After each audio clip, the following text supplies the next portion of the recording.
তুই কি তোর জীবনটা চাস নাকি তুই বাচ্চাটা চাস। আমি চিটং ইউনিভার্সিটিতে অনার্স মাস্টার্স করেছি। আচ্ছা, ফাইনালি 2009। ঠিক আছে, ফাইনালি মানে আপনি মাস্টার্স দিয়েছেন 2009। ওকে, আমাদের আজকের যে অতিথি তিনি চিটাগং ইউনিভার্সিটি থেকে অনার্স মাস্টার্স কমপ্লিট করেছেন। আচ্ছা, এমনি ঢাকা শহরে আপনি কোন একটা এলাকায় থাকেন এবং আপনি পেশা হিসেবে এখন কি করছেন? আমি একটি বাচ্চাদের একটা ইংলিশ মিডিয়াম স্কুলে টিচিং করছি। আচ্ছা, বাচ্চাদের একটা ইংলিশ মিডিয়াম স্কুলে আপনি পড়াচ্ছেন। আর আপনার এমনিতেই ছোটবেলা কেটেছে কোন এলাকায়? আসলে ছোটবেলা আমার খুব সুন্দর একটা জায়গায় কেটেছে, প্রকৃতির অনেক কাছাকাছি, বাংলাদেশের হিল ট্রেক্সে। ওকে, মানে পার্বত্য এলাকায় আপনি বড় হয়েছেন এবং সেখানেই আপনার ছোটবেলা কেটেছে। চলুন আমরা এবার স্টোরির দিকে যাই, গল্পের দিকে যাই। আপনি আসলে কোথা থেকে শুরু করতে চান? আমার গল্পটি অনেক বড়, তবু বলবো আর কি। আমরা শুনতে চাই। সেটা হচ্ছে ভালোবাসারই গল্প, ভালোবাসার দাবি নিয়ে আসছি এখানে। আমি যেহেতু আপনার ভালোবাসার দাবি নিয়ে আসছেন, আপনি আপনাকে যে মানুষটার কাছে আপনি দাবিটা নিয়ে আসছেন সেই মানুষটা এই মুহূর্তে আপনাকে শুনছে হয়তোবা। ওকে, তো আগেই বলেছি আমি চিটং ইউনিভার্সিটিতে পড়াশোনা করেছি। তো সেখান থেকে শুরুটা 2008 লাস্টে ডিসেম্বরে কোন একটা 28 তারিখে, আমার মনে আছে তারিখটা। আমার ফোন আসছিল একটা অপরিচিত নাম্বার থেকে অনেক রাত্রে। তো রিসিভ করলাম, তো তখন কিন্তু নাম টাম কিছুই বললো না, শুধু কথা শুনলাম। তো ফোনটা কেটে দিলাম, কয়েকটা সেকেন্ড কথা মানে মুহূর্ত আর কি। এরপরে অনেকদিন আর ফোন আসে না, তারপর আবার আসলো ওই নাম্বার থেকে। তো ফাইনালি যেটা বললো, আমি অমুক ঢাকা ইউনিভার্সিটি থেকে কেমিস্ট্রিতে অনার্স মাস্টার্স করা। এই নামটা কি বলা যাবে, মানে সে যে নামটা বলেছিল সেই সময়? অবভিয়াসলি সুমন বলেছিল। মানে বললো যে আমি সুমন, আমি ঢাকা ইউনিভার্সিটি থেকে অনার্স মাস্টার্স কমপ্লিট করেছি। সুমন রয় বলেছিল। সুমন রয়, ওকে। তারপর হচ্ছে এই তো বললাম যে তো আমাকে কেন ফোন দিয়েছেন, আমার নাম্বারটা কিভাবে পেয়েছেন? বললো যে হ্যাঁ পেয়েছি, কারো একজনের কাছ থেকে আপনার কথা শুনেছি, বাট তখন কিন্তু আমাকে কিছুই বলেনি ওভাবে। তো আমিও আর এতটা ইন্টারেস্ট দেখাইনি, পরে আমি ফোনটা কেটে দিলাম। ওভাবে আরো কয়েকদিন পরে ফোন আসলো, তো আমিও বললাম যেহেতু ওর টোনটা অনেক বেশি সুন্দর ছিল, ফোন ভোকালটা অনেক সুন্দর ছিল, অনেক এখনো ভালো লাগে। তো আমার ভালোই লাগলো কথা বলে, আমারও একটু ইন্টারেস্ট ছিল। তার কারণে আমি একদিন ফোন দিলাম যে হ্যাঁ কেমন আছেন, ফর্মাল কথাবার্তা যেটা হলো আর কি। পরে এভাবে কথা হতো, মাঝে মাঝে কথা হতো। সে যেহেতু অনেক ব্যস্ত ছিল, একটা বিজনেসের সাথে জড়িত ছিল, অনেক বেশি ব্যস্ততা। তো এর মধ্যে কথা হতো সপ্তাহে 2-3 দিন এরকম, আস্তে ডে বাই ডে এটা বাড়ছে কথাটা। তো আপনি থেকে তুমিতে হলো, ভালো লাগা থেকে একটু অন্যরকম একটা ফিলিংস, ওর জন্য আমার একটু কষ্ট লাগা, যেটা সবকিছু বুঝতে পারলাম আর কি, যে আপনি তাকে ভিন্নভাবে আবিষ্কার করলেন, যে মানুষের প্রতি আপনার একটা ভিন্ন রকমের সিম্প্যাথি কাজ করছে। ঠিক তাই। পরে ও বুঝতে পারলো যে আমি ওর প্রতি অনেকটা একটু উইক হচ্ছি। হ্যাঁ, সেও বুঝতে পারলো। তো যাই হোক, ওভাবে কথাও চলতো, কিন্তু আমাকে সে অ্যাভয়েড করতো প্রথম দিকে। যেমন ওর ফোনটা অনেক সময় বিজি থাকতো, তো আমার এগুলো অনেক, আমি একটু বেশি ইমোশনাল, এগুলো দেখলে আমি কান্না পেতো আমার। কিন্তু সে তখন আমার কিছুই হয়নি, ভালোবাসাও হয়নি, কিছুই হয়নি, কিন্তু ওর প্রতি আমার কেনটা এতটা ফিলিংস কাজ করতো যে ওর ফোন নাম্বারটা বিজি পেলে আমার খুব কষ্ট হতো। খুব কষ্ট হতো, আমার চোখের জল চলে আসতো এইভাবে। পরে একদিন আমি বললাম, দেখো, একদিন বললাম যে মেয়েদের হচ্ছে শেষ আশ্রয়স্থল কোনটা জানো? তারপর বললো যে কোনটা? তার স্বামী হচ্ছে তার সবচাইতে নিরাপদ আশ্রয়। তুমি কি আমাকে সেই নিরাপদ আশ্রয়টুকু দিবা? আমি কিন্তু বলেছি। আপনি ফার্স্ট তাকে এই কথাটা বললেন, নট লাভ, যে তোমাকে লাভ করি এরকম কিছু, সরাসরি হাজবেন্ড। হ্যাঁ, ওকে, দিয়েছিলাম। তো যেহেতু আমি ওর প্রতি আমার একটু ভালোবাসা, অন্যরকম একটা ফিলিংস কাজ করতেছিল, তা সে বললে অনেকক্ষণ একটু চুপ করলো, বলছে হ্যাঁ দেয়া যাবে না কেন, অবশ্যই। তো তখন থেকে কথাটা আরো একটু এগুলো, যে আমি বুঝতে পারলাম যে ওর প্রতি আমার পরিপূর্ণ ভালোবাসা মেক হচ্ছে আর কি। তো এভাবে কথা হতো, সারা রাত জেগে কথা বলতাম। আমার রুমের পাশে অনেক সুন্দর একটা কার্নিশ ছিল, ওই কার্নিশে বসে বসে, চিটাগং ইউনিভার্সিটিতে, সামসুনার হলেই ছিলাম বলেই ফেলি। ওকে। তো আমার পাশে, মানে রুমের পাশে একটা সুন্দর একটা গাছ ছিল, সেটা হচ্ছে চামেলি ফুলের গাছ। এত ওকে বলতাম যে দেখো আমি খুব সুন্দর একটা পরিবেশে তোমার সাথে কথা বলি, সারা রাত কথা বলতাম, সারা রাত। এভাবে কখন যে ভোর হয়ে যেত, ও অনেক বেশি ভালো লাগা ছিল তখন। গান শোনাতাম ফোনে, আমার গানের গলা মোটামুটি ভালো আছে, ওকে। গান শোনাতাম এভাবে আর কি, ঠিক আছে। তো কিন্তু মাঝে মাঝে সে আবার উধাও হয়ে যেত, ফোন বন্ধ থাকতো, কোথায় যেত, তখন আমার অনেক কষ্ট হতো, আমি অনেক কান্না করতাম। আমার বান্ধবীরা জিজ্ঞেস করতো কি হয়েছে কি হয়েছে, তখন নতুন নতুন ওর সাথে। তো আমি কাউকে কিন্তু বলিনি যে এরকম একটা ছেলের সাথে আমার এরকম হয়েছে, আমি কিছুই বলিনি তখনও। তো আমার অনেক ক্লোজ একটা বান্ধবী ছিল, নামটা বলি, তার নাম হচ্ছে সুমি, রোকসানা আক্তার সুমি। তো ওকে আমি অনেক কিছু বলতাম আর কি, সবকিছু শেয়ার করতাম যে দেখো আমার একটা এরকম একটা ছেলের সাথে আমার পরিচয় হয়েছে, আমি তো ওকে ভালোবেসে ফেলছি কিংবা ভালোবাসতে শুরু করেছি, আমি কি করব। কতদিন ছিল আপনাদের এই ধরনের মানে সম্পর্ক, যা দেখেননি দুই চোখে, শুধুমাত্র ফোনে? এটা ছিল হচ্ছে 2008 লাস্টে ওর সাথে কথা হইতো, 2009 মেতে ওর সাথে আমার প্রথম দেখা হয় 20 তারিখে। তার মানে বলতে গেলে প্রায় 6 মাসেরও বেশি। আচ্ছা, ওভাবে। তো ওরকম ভাবে আমি আবার বলতাম যে আমি একটু বেশি একটু স্বপ্নিক মানুষ আর কি। হ্যাঁ, যেমন আমি বৃষ্টিতে ভিজতে পছন্দ করি, তারপর হচ্ছে শাড়ি পরা আমার অনেক পছন্দ, অনেক ভালো লাগে। তো আমি এগুলা যখন হলের বিভিন্ন প্রোগ্রাম হতো আমাদের ভার্সিটিতে, আমার খুব ফিল করতাম যে আমার একজন মানুষ থাকবে কাছে, সে আমাকে দেখবে, আমি ওর সাথে ঘুরবো। যেমন বিভিন্ন ফেস্টিভ্যাল হয়, যে ভ্যালেন্টাইন্স ডে, তারপর পহেলা ফাল্গুন, এগুলো তো হয়, ক্যাম্পাসে হয় এগুলা। তো আমার খুব ইচ্ছে হতো। তো এপ্রিল 14 তারিখে যেটা হলো পহেলা নববর্ষে আর কি, আমি ওকে বললাম যে তুমি আসো না আসো না। আমি কিন্তু ওর প্রতি অনেকটাই অধিকার, মানে সে দেয়নি হয়তো বা আমি নিজেই আমি করছি, তুমি আসো, আমি শাড়ি পরবো, তুমি দেখবা আমাকে। কিন্তু তখনও কিন্তু দেখা দেখি হয়নি ওদের, ঠিক আছে, ওর সাথে আমার।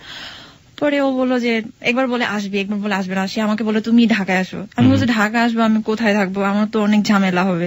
যদিও আমি ঢাকায় পড়াশোনা করেছি কলেজটা, তারপরও আর কি। হ্যাঁ, তো আমি ওকে অনেক রিকোয়েস্ট করেছি, একদম ভোর রাত পর্যন্ত বলেছি তুমি আসো।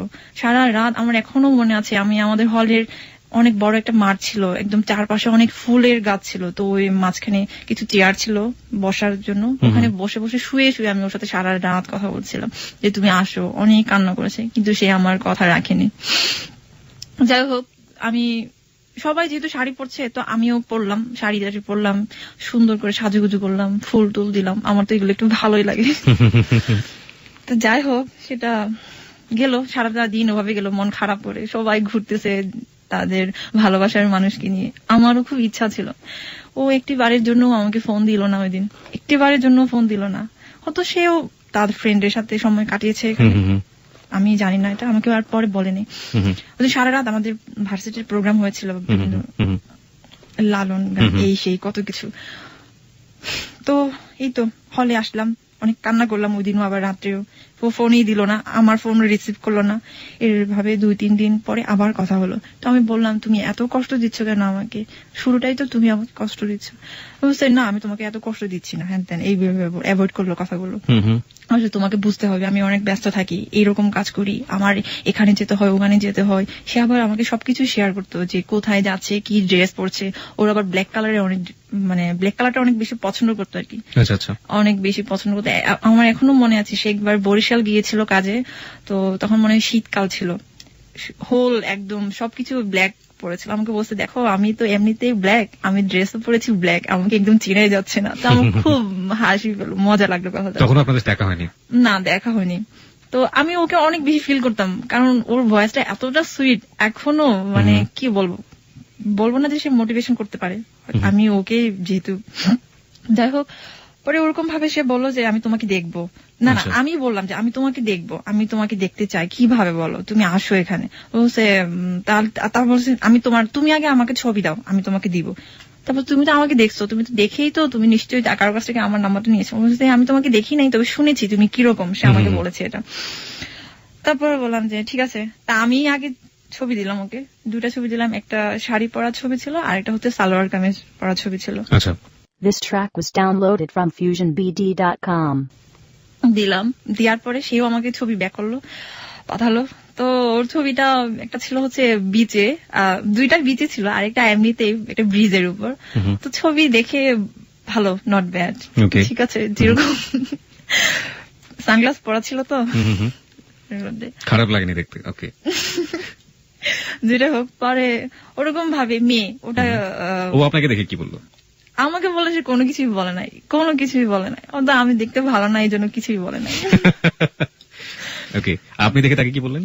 আমি বললাম আমি আমার মনের মানুষকে পেয়ে গেছি, এটাই বলেছি। স্বপ্নের মানুষকে। যাই হোক, পরে ওরকম ভাবে চলছিল। তো এখন ছবি দেখার পর না সে আমাকে অ্যাভয়েড করতো, কথা বলতে চাইতো না। আমি যেভাবে ওকে লাইক করতাম, মানে যেভাবে আমি ওকে চেতাম, সেভাবে সে আমাকে বেশি সময় দিত না আর কি। যেমন আমার ভালো লাগে হচ্ছে আমি ওর সাথে অনেকক্ষণ কথা বলবো, এবং আমার খাওয়া দাওয়া রান্না বান্না কোনো কিছু ঠিক থাকে না, আমি কথা বললেই তো ওর সাথে কথা বলছি এরকম। কিন্তু ও কি করে, হুট করে ফোনটা কেটে দিয়ে ফোন বন্ধ করে রাখে। জানি না অন্য কোনো সিম ইউজ করে কিনা, তখনও তো আমি শুধু একটা নাম্বারই জানতাম। যাই হোক, ওরকম ভাবে আমাকে কষ্টও দিছে, অনেক কষ্ট দিছে। তো ফাইনালি যেটা হলো যে মে 20 তারিখে সে আসবে, চিটাগং যাবে আর কি, আমার সাথে মিট করতে যাবে। এর মধ্যে আমাদের মাস্টার্স এর পরীক্ষার ডেট দিয়ে দিছে, 23 তারিখ থেকে পরীক্ষা শুরু হবে। তো যেতে চাই না, আমি বললাম তুমি আসো প্লিজ, তুমি আসো, আমাকে একবার দেখে যাও তুমি। তো আমাকে বলে তুমি আসো ঢাকা। আমি কিভাবে আসবো, আমার তো পরীক্ষা শুরু হয়ে যাচ্ছে, আমার তো প্রিপারেশনও ভালো না। যেটা সত্যি কথা, আমার মাস্টার্স এর প্রিপারেশন মোটেই ভালো ছিল না। তারপরে কিভাবে যেন ফার্স্ট ক্লাসটা পেলাম আর কি। আপনি আপনার সাবজেক্ট থেকে ফার্স্ট ক্লাস পেয়েছেন? ফার্স্ট ক্লাস পেয়েছে। ওকে, পরে যাই হোক, মাস্টার্সে ফার্স্ট ক্লাস, অনার্সে সেকেন্ড ক্লাস ছিল, মাস্টার্সে ফার্স্ট ক্লাস ছিল। ওকে, আচ্ছা। পরে তো ফাইনালি ঠিক করলো। তাও বললাম যে তুমি একটা কাজ করো, তুমি যদি রাত্রে চলে আসো, আমরা সারাদিন আমরা সময় কাটতে পারবো। তো সে কি করলো, না আমি পারবো না। তখন সে কিন্তু ভাইয়ের বাসায় থাকতো, মিরপুরে আর কি, ঠিক আছে। ভাইয়ের বাসায় থাকতো, বলে কি না আমার ভাইয়া এরকম, দাদা এরকম সমস্যা হবে। তো আমি বললাম যে তাহলে তুমি একটা কাজ করো না, তুমি বলো যে কোনো একটা ফ্রেন্ডের বিয়ের প্রোগ্রামে যাচ্ছ, এগুলা। তারপর সে যেটা বললো, আমি ওকে অনেক বলছি যে আসো, তুমি রাত্রে আসো, সকালবেলা পৌঁছলে তুমি সারাদিন থাকে আবার রাত্রে চলে যেতে পারবা। মানে আমি ওকে এতটা বেশি ফিল করেছি, এতটা বেশি আমার খুব কাছে পেতে ইচ্ছে করতেছিল আর কি। তো যাই হোক, পরে ও আসলো, সেটা হচ্ছে বললো যে তুমি ঠিক আছে, তুমি আমাকে তাহলে ফোনে রিং করো যে আমাকে ঘুম থেকে জাগাই যে, আমি তো ঘুম থেকে উঠতে পারি না, 5টার সময় জাগাই যাবে। সে কি করলো, 6টা কিংবা 7টার দিকে মনে হয় বাসা থেকে বের হলো, একদম দেরি, কি বলবো, কখন 10টার দিকে মনে হয় সে ঢাকা থেকে রওনা দিয়েছে আর কি। তো চিটাগং পৌঁছতে যেটা হলো, অনেকক্ষণ সময় লাগলো, 5-6 ঘন্টা তো সময় লাগলো। তো আমি এর মধ্যে আমি চিটাগং গেলাম ওর জন্যই, আগে গেলাম আমি। এর মধ্যে আবার সেই আমার ফোন রিসিভ করে না এরকম, আবার আসবে নাকি আসবে না সেটাও আমি কনফিউশনে ছিলাম। হ্যাঁ, কারণ সেটা আমাকে কোনো কিছু খুলে বলেনি, যাবে নাকি যাবে না, হয়তো বা সারপ্রাইজ ছিল। তো এর মধ্যে আমি আবার আমার বান্ধবী, তারপর হচ্ছে ছোট বোন একটা ছিল মিত্রার সাথে আমার অনেক ভালো রিলেশন ছিল আর কি ওদের সাথে। মিত্রা সবই জানে। তো মিত্রাকে বললাম, কেঁদে বলছি, মিত্রা দেখো তোমার দাদা না আমার সাথে চিট করেছে, সে আসবে না, সে আমাকে এমনিতে এখন ফোন রিসিভ করছে না। তো ওরা বললো যে দিদি তুমি তাহলে চলে আসো, ওখানে আর থেকো না, তুমি চলে আসো। তো এমনি চলে আসবো, রেডি হচ্ছিলাম, চলে আসবো। এর মধ্যে সে ফোন দেওয়ার পরে বলতেছে, তারপর আমি বললাম যে আমি তো চলে যাচ্ছি, তুমি তো আসতেছো না, আমি জানি তুমি আসতেছো না, তুমি আমার সাথে চিট করেছো। আমি একটা জিনিস একটু জানতে চাইবো যে আপনি তো তাকে আপনার মনের কথা জানিয়ে দিলেন যে আপনার স্বপ্নের মানুষ আপনি পেয়ে গিয়েছেন, এই সময়ের মধ্যে সে কি একবারও আপনাকে বলেছে যে সে আপনাকে ভালোবাসে বা আপনিও তার মনের মানুষ? এরকম ভাবে বলেনি, তবে আমি ওর কথা বুঝতে পেরেছি সেও আমার প্রতি কিছুটা দুর্বল হয়েছে, হয়তো বা তার কিছু থাকতে পারে, জানি না আর কি। যাই হোক, সেটা আমি আর জানার চেষ্টা করিনি। পরে ওরকম ভাবে তো বললো যে দেখো তুমি যদি চলে যাও তাহলে কিন্তু তুমি মিস করবা, আমি তোমার নাম্বারটা কার কাছ থেকে পেয়েছি সেটা কিন্তু তুমি মিস করবা। তা আমি বললাম যে তুমি কি আসতেছো? বলছে হ্যাঁ আমি আসতেছি, আমি অমুক জায়গায় আছি, তুমি হানিফ কাউন্টারে আসো। তারপর আমার মনে আছে আমি থেকে গেলাম, শপিং কমপ্লেক্স নামে একটা জায়গা আছে মুরাদপুর, ওখান থেকে গেলাম আমি হচ্ছে হানিফ কাউন্টারে। তো আমি একটা পিছনের সিটে একটা বসেছিলাম আর কি, যেখানে গেস্ট হাউস ছিল। তো ও আগে থেকে বসেছিল একটা পাশে ছোট্ট একটা দোকানে, ওখানে বসে সে কিছু হালকা খাচ্ছিল আর কি। তো আসার পরে হাসলো সেও, আমি তো ওকে দেখে ছবির সাথে মিলাতে পারছি না আর কি। হ্যাঁ, তখন চোখে চশমাও নেই, গায়ে কালো কাপড়ও নেই। আমার এখনো মনে আছে সে একটা কফি কালারের একটা প্যান্ট, তারপর হচ্ছে স্কাই কালারের, এখানে একটা কথা আছে, সে তার প্রিয় রং হচ্ছে ব্ল্যাক আর একটা হচ্ছে ব্লু কালার। সে আমাকে বলেছিল তোমার সাথে আমার ফার্স্ট যেদিন দেখা হবে তুমি পরবা হচ্ছে ব্লু কালারের একটা ড্রেস। তো আমি ওর কথা রেখেছি, আমি ব্লু কালারের একটা ড্রেস পরে গিয়েছিলাম। আমাকে ভালোই লাগছিল, জানি না সবাই বলছিল ভালো লাগছে, যাই হোক এটাই। তারপর দেখা হলো, তারপর বসলাম কিছুক্ষণ ওই ছোট্ট পাশের দোকানে আর কি। ও বললো যে তুমি কিছু খাবা? প্রথম কথা এটা ছিল তুমি কিছু খাবা? আচ্ছা, তো বলছে না আমি কিছু খাবো না, আমি শুধু তোমাকে দেখবো। আপনি বলেছিলেন এটা? ওকে, আর ও কি বললো? তুমি কিছু খাবা? হ্যাঁ, আর কিছু কথা হলো না। পরে ওখান থেকে বের হয়ে আমরা রিক্সা নিয়ে আমরা গেলাম, ফয়েজ লেকে গেলাম আর কি। চিটাগং ফয়েজ লেকে আর ঢুকি নাই, পরে ও কিছু হয় না, এর মধ্যে লাস্ট। ঠিক এই জায়গাটায় আমরা গল্পটা একটু থামাতে চাই সংবাদের জন্য। সংবাদের বিরতির পর বাকি কাহিনীর দিকে আমরা এগোবো।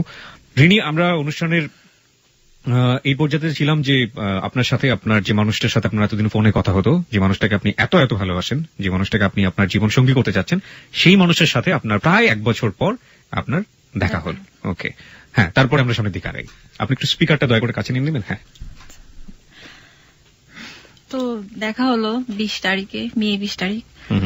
ওই দিন অনেক ঘুরেছি, ফয়েজ লেকে গিয়েছিলাম। ফয়েজ লেকে যাইনি, পাশে একটা চিড়িয়াখানা ছিল, ওখানে গিয়েছিলাম।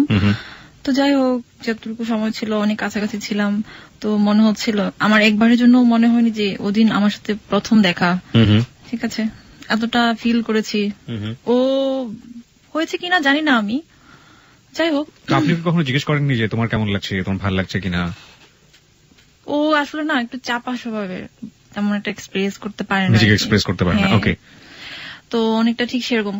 আজ পর্যন্ত আমাকে বলেও নি মনে হয় যে আমি তোমাকে অনেক ভালোবাসি। এটা একবারও বলেনি, মানে খুব কম। আমি যতটা আমি ওকে বেশি একদম পাগলের মতো করে ভালোবাসি। ও হয়তো বাসে, বাট এক্সপ্রেস করতে পারে না নিজেকে। ওকে, একটু চাপা স্বভাবের। তো যাই হোক, ওই দিন চলে গেল রাতে না, ঠিক বিকেল সন্ধ্যা দিকে আর কি। তো আমাকে আবার হলে যেতে হবে, আমাদের হলে যাওয়ার টাইম হতে 7টা পর্যন্ত। তো এর আগে আমাকে হলে ব্যাক করতে হবে। তো গেল, যাওয়ার সময় অনেক কষ্ট লাগলো, কান্না করলাম।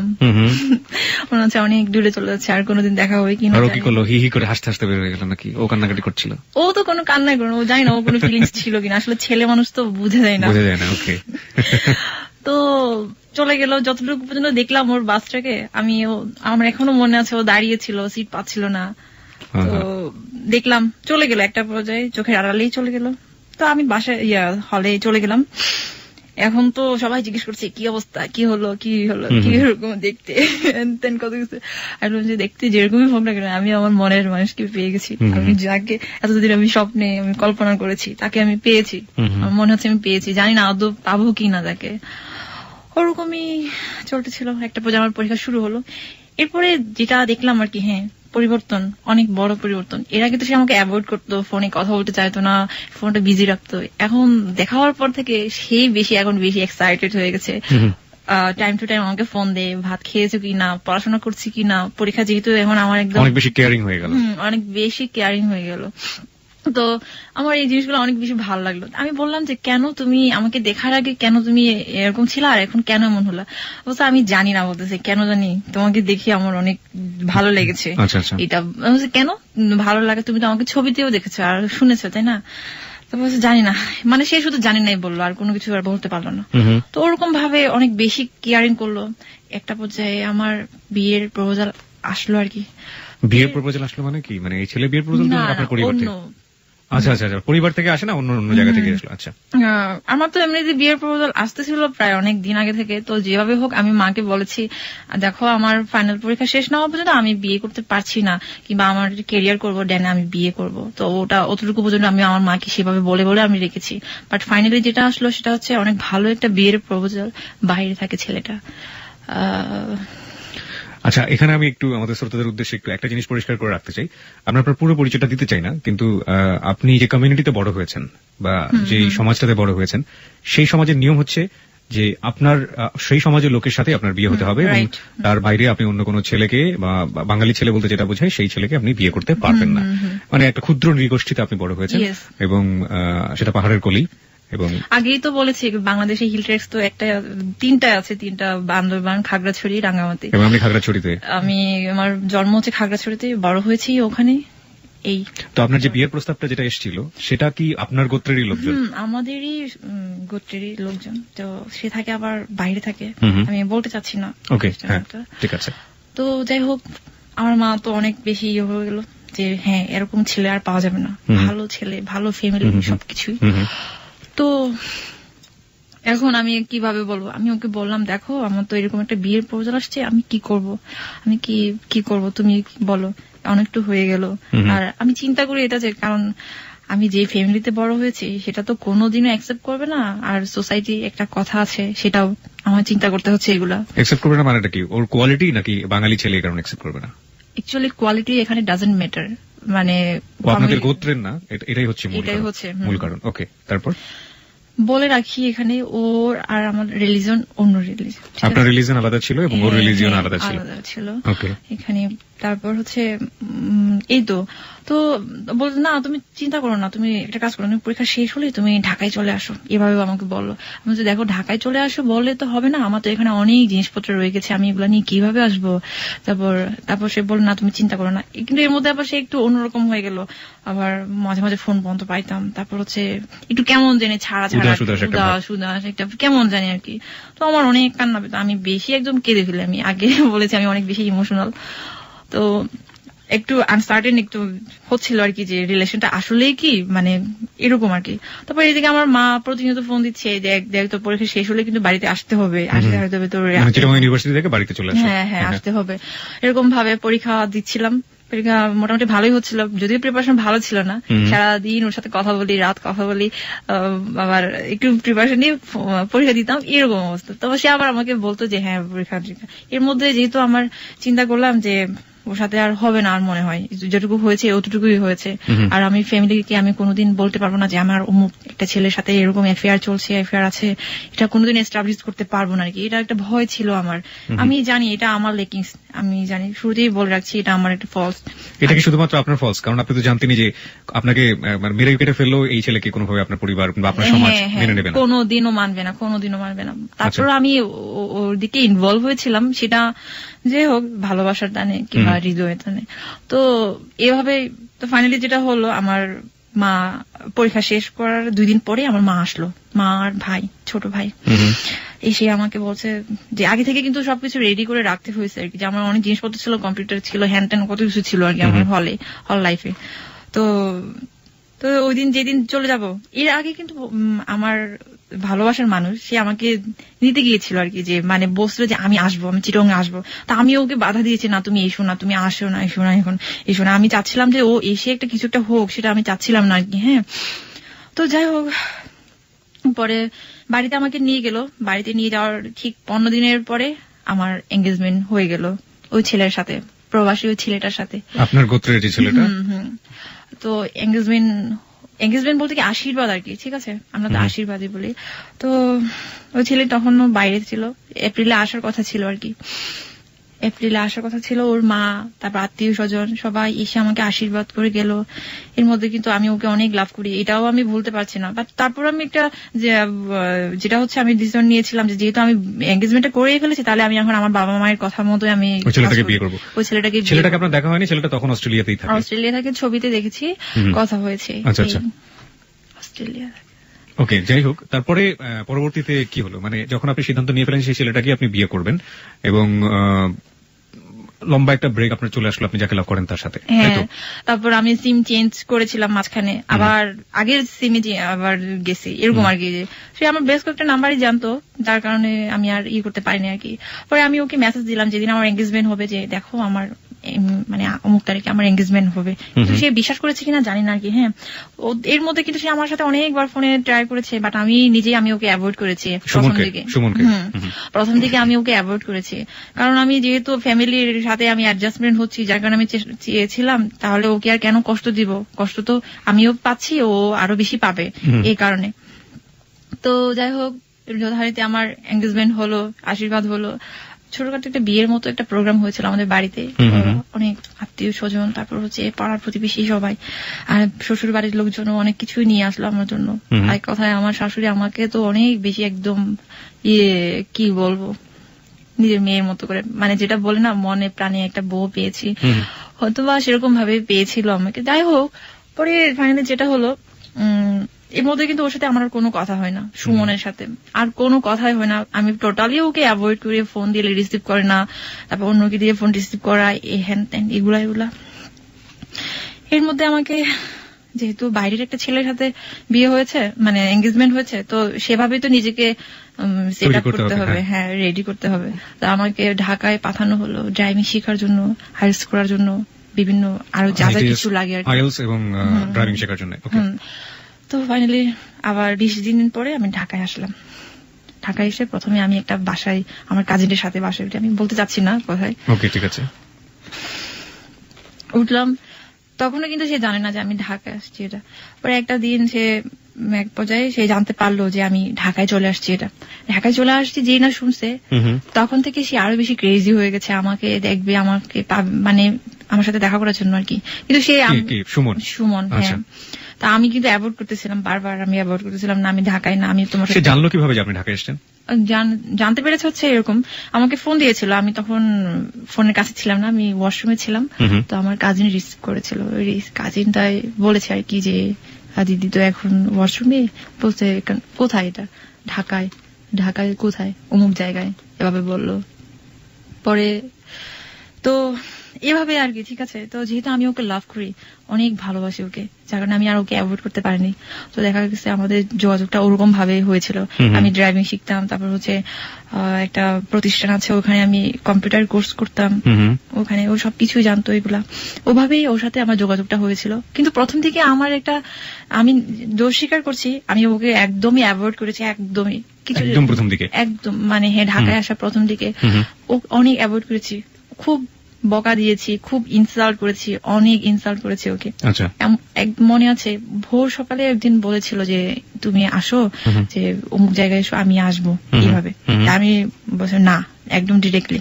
আচ্ছা, যেহেতু আমি এখন একজনের সাথে ইনভলভ হয়ে গেছি, আমার ফ্যামিলি আছে, তো চাচ্ছিলাম না যে ওকে আবার নতুন করে কষ্ট দিই, এই জন্য।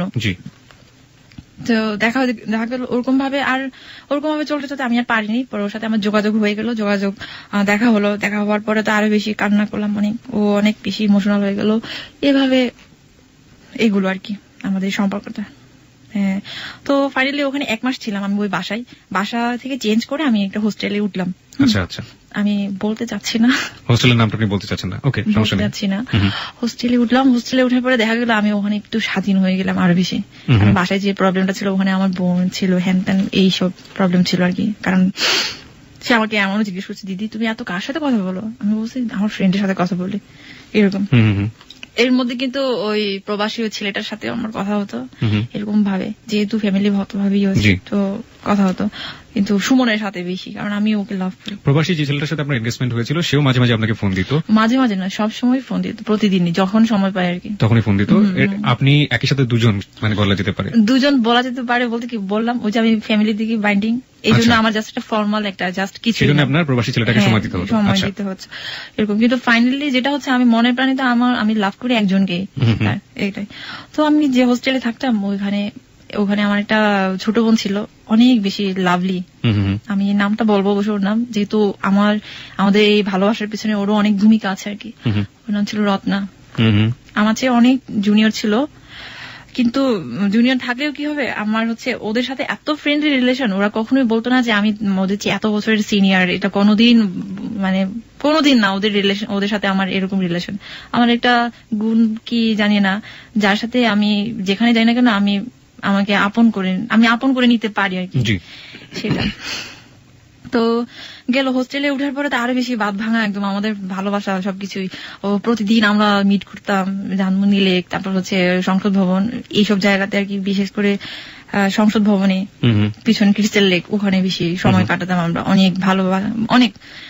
তো এরকম ভাবে যাচ্ছিল, এর মধ্যে ঝগড়াঝাটি, কান্নাকাটি সবকিছু হতো।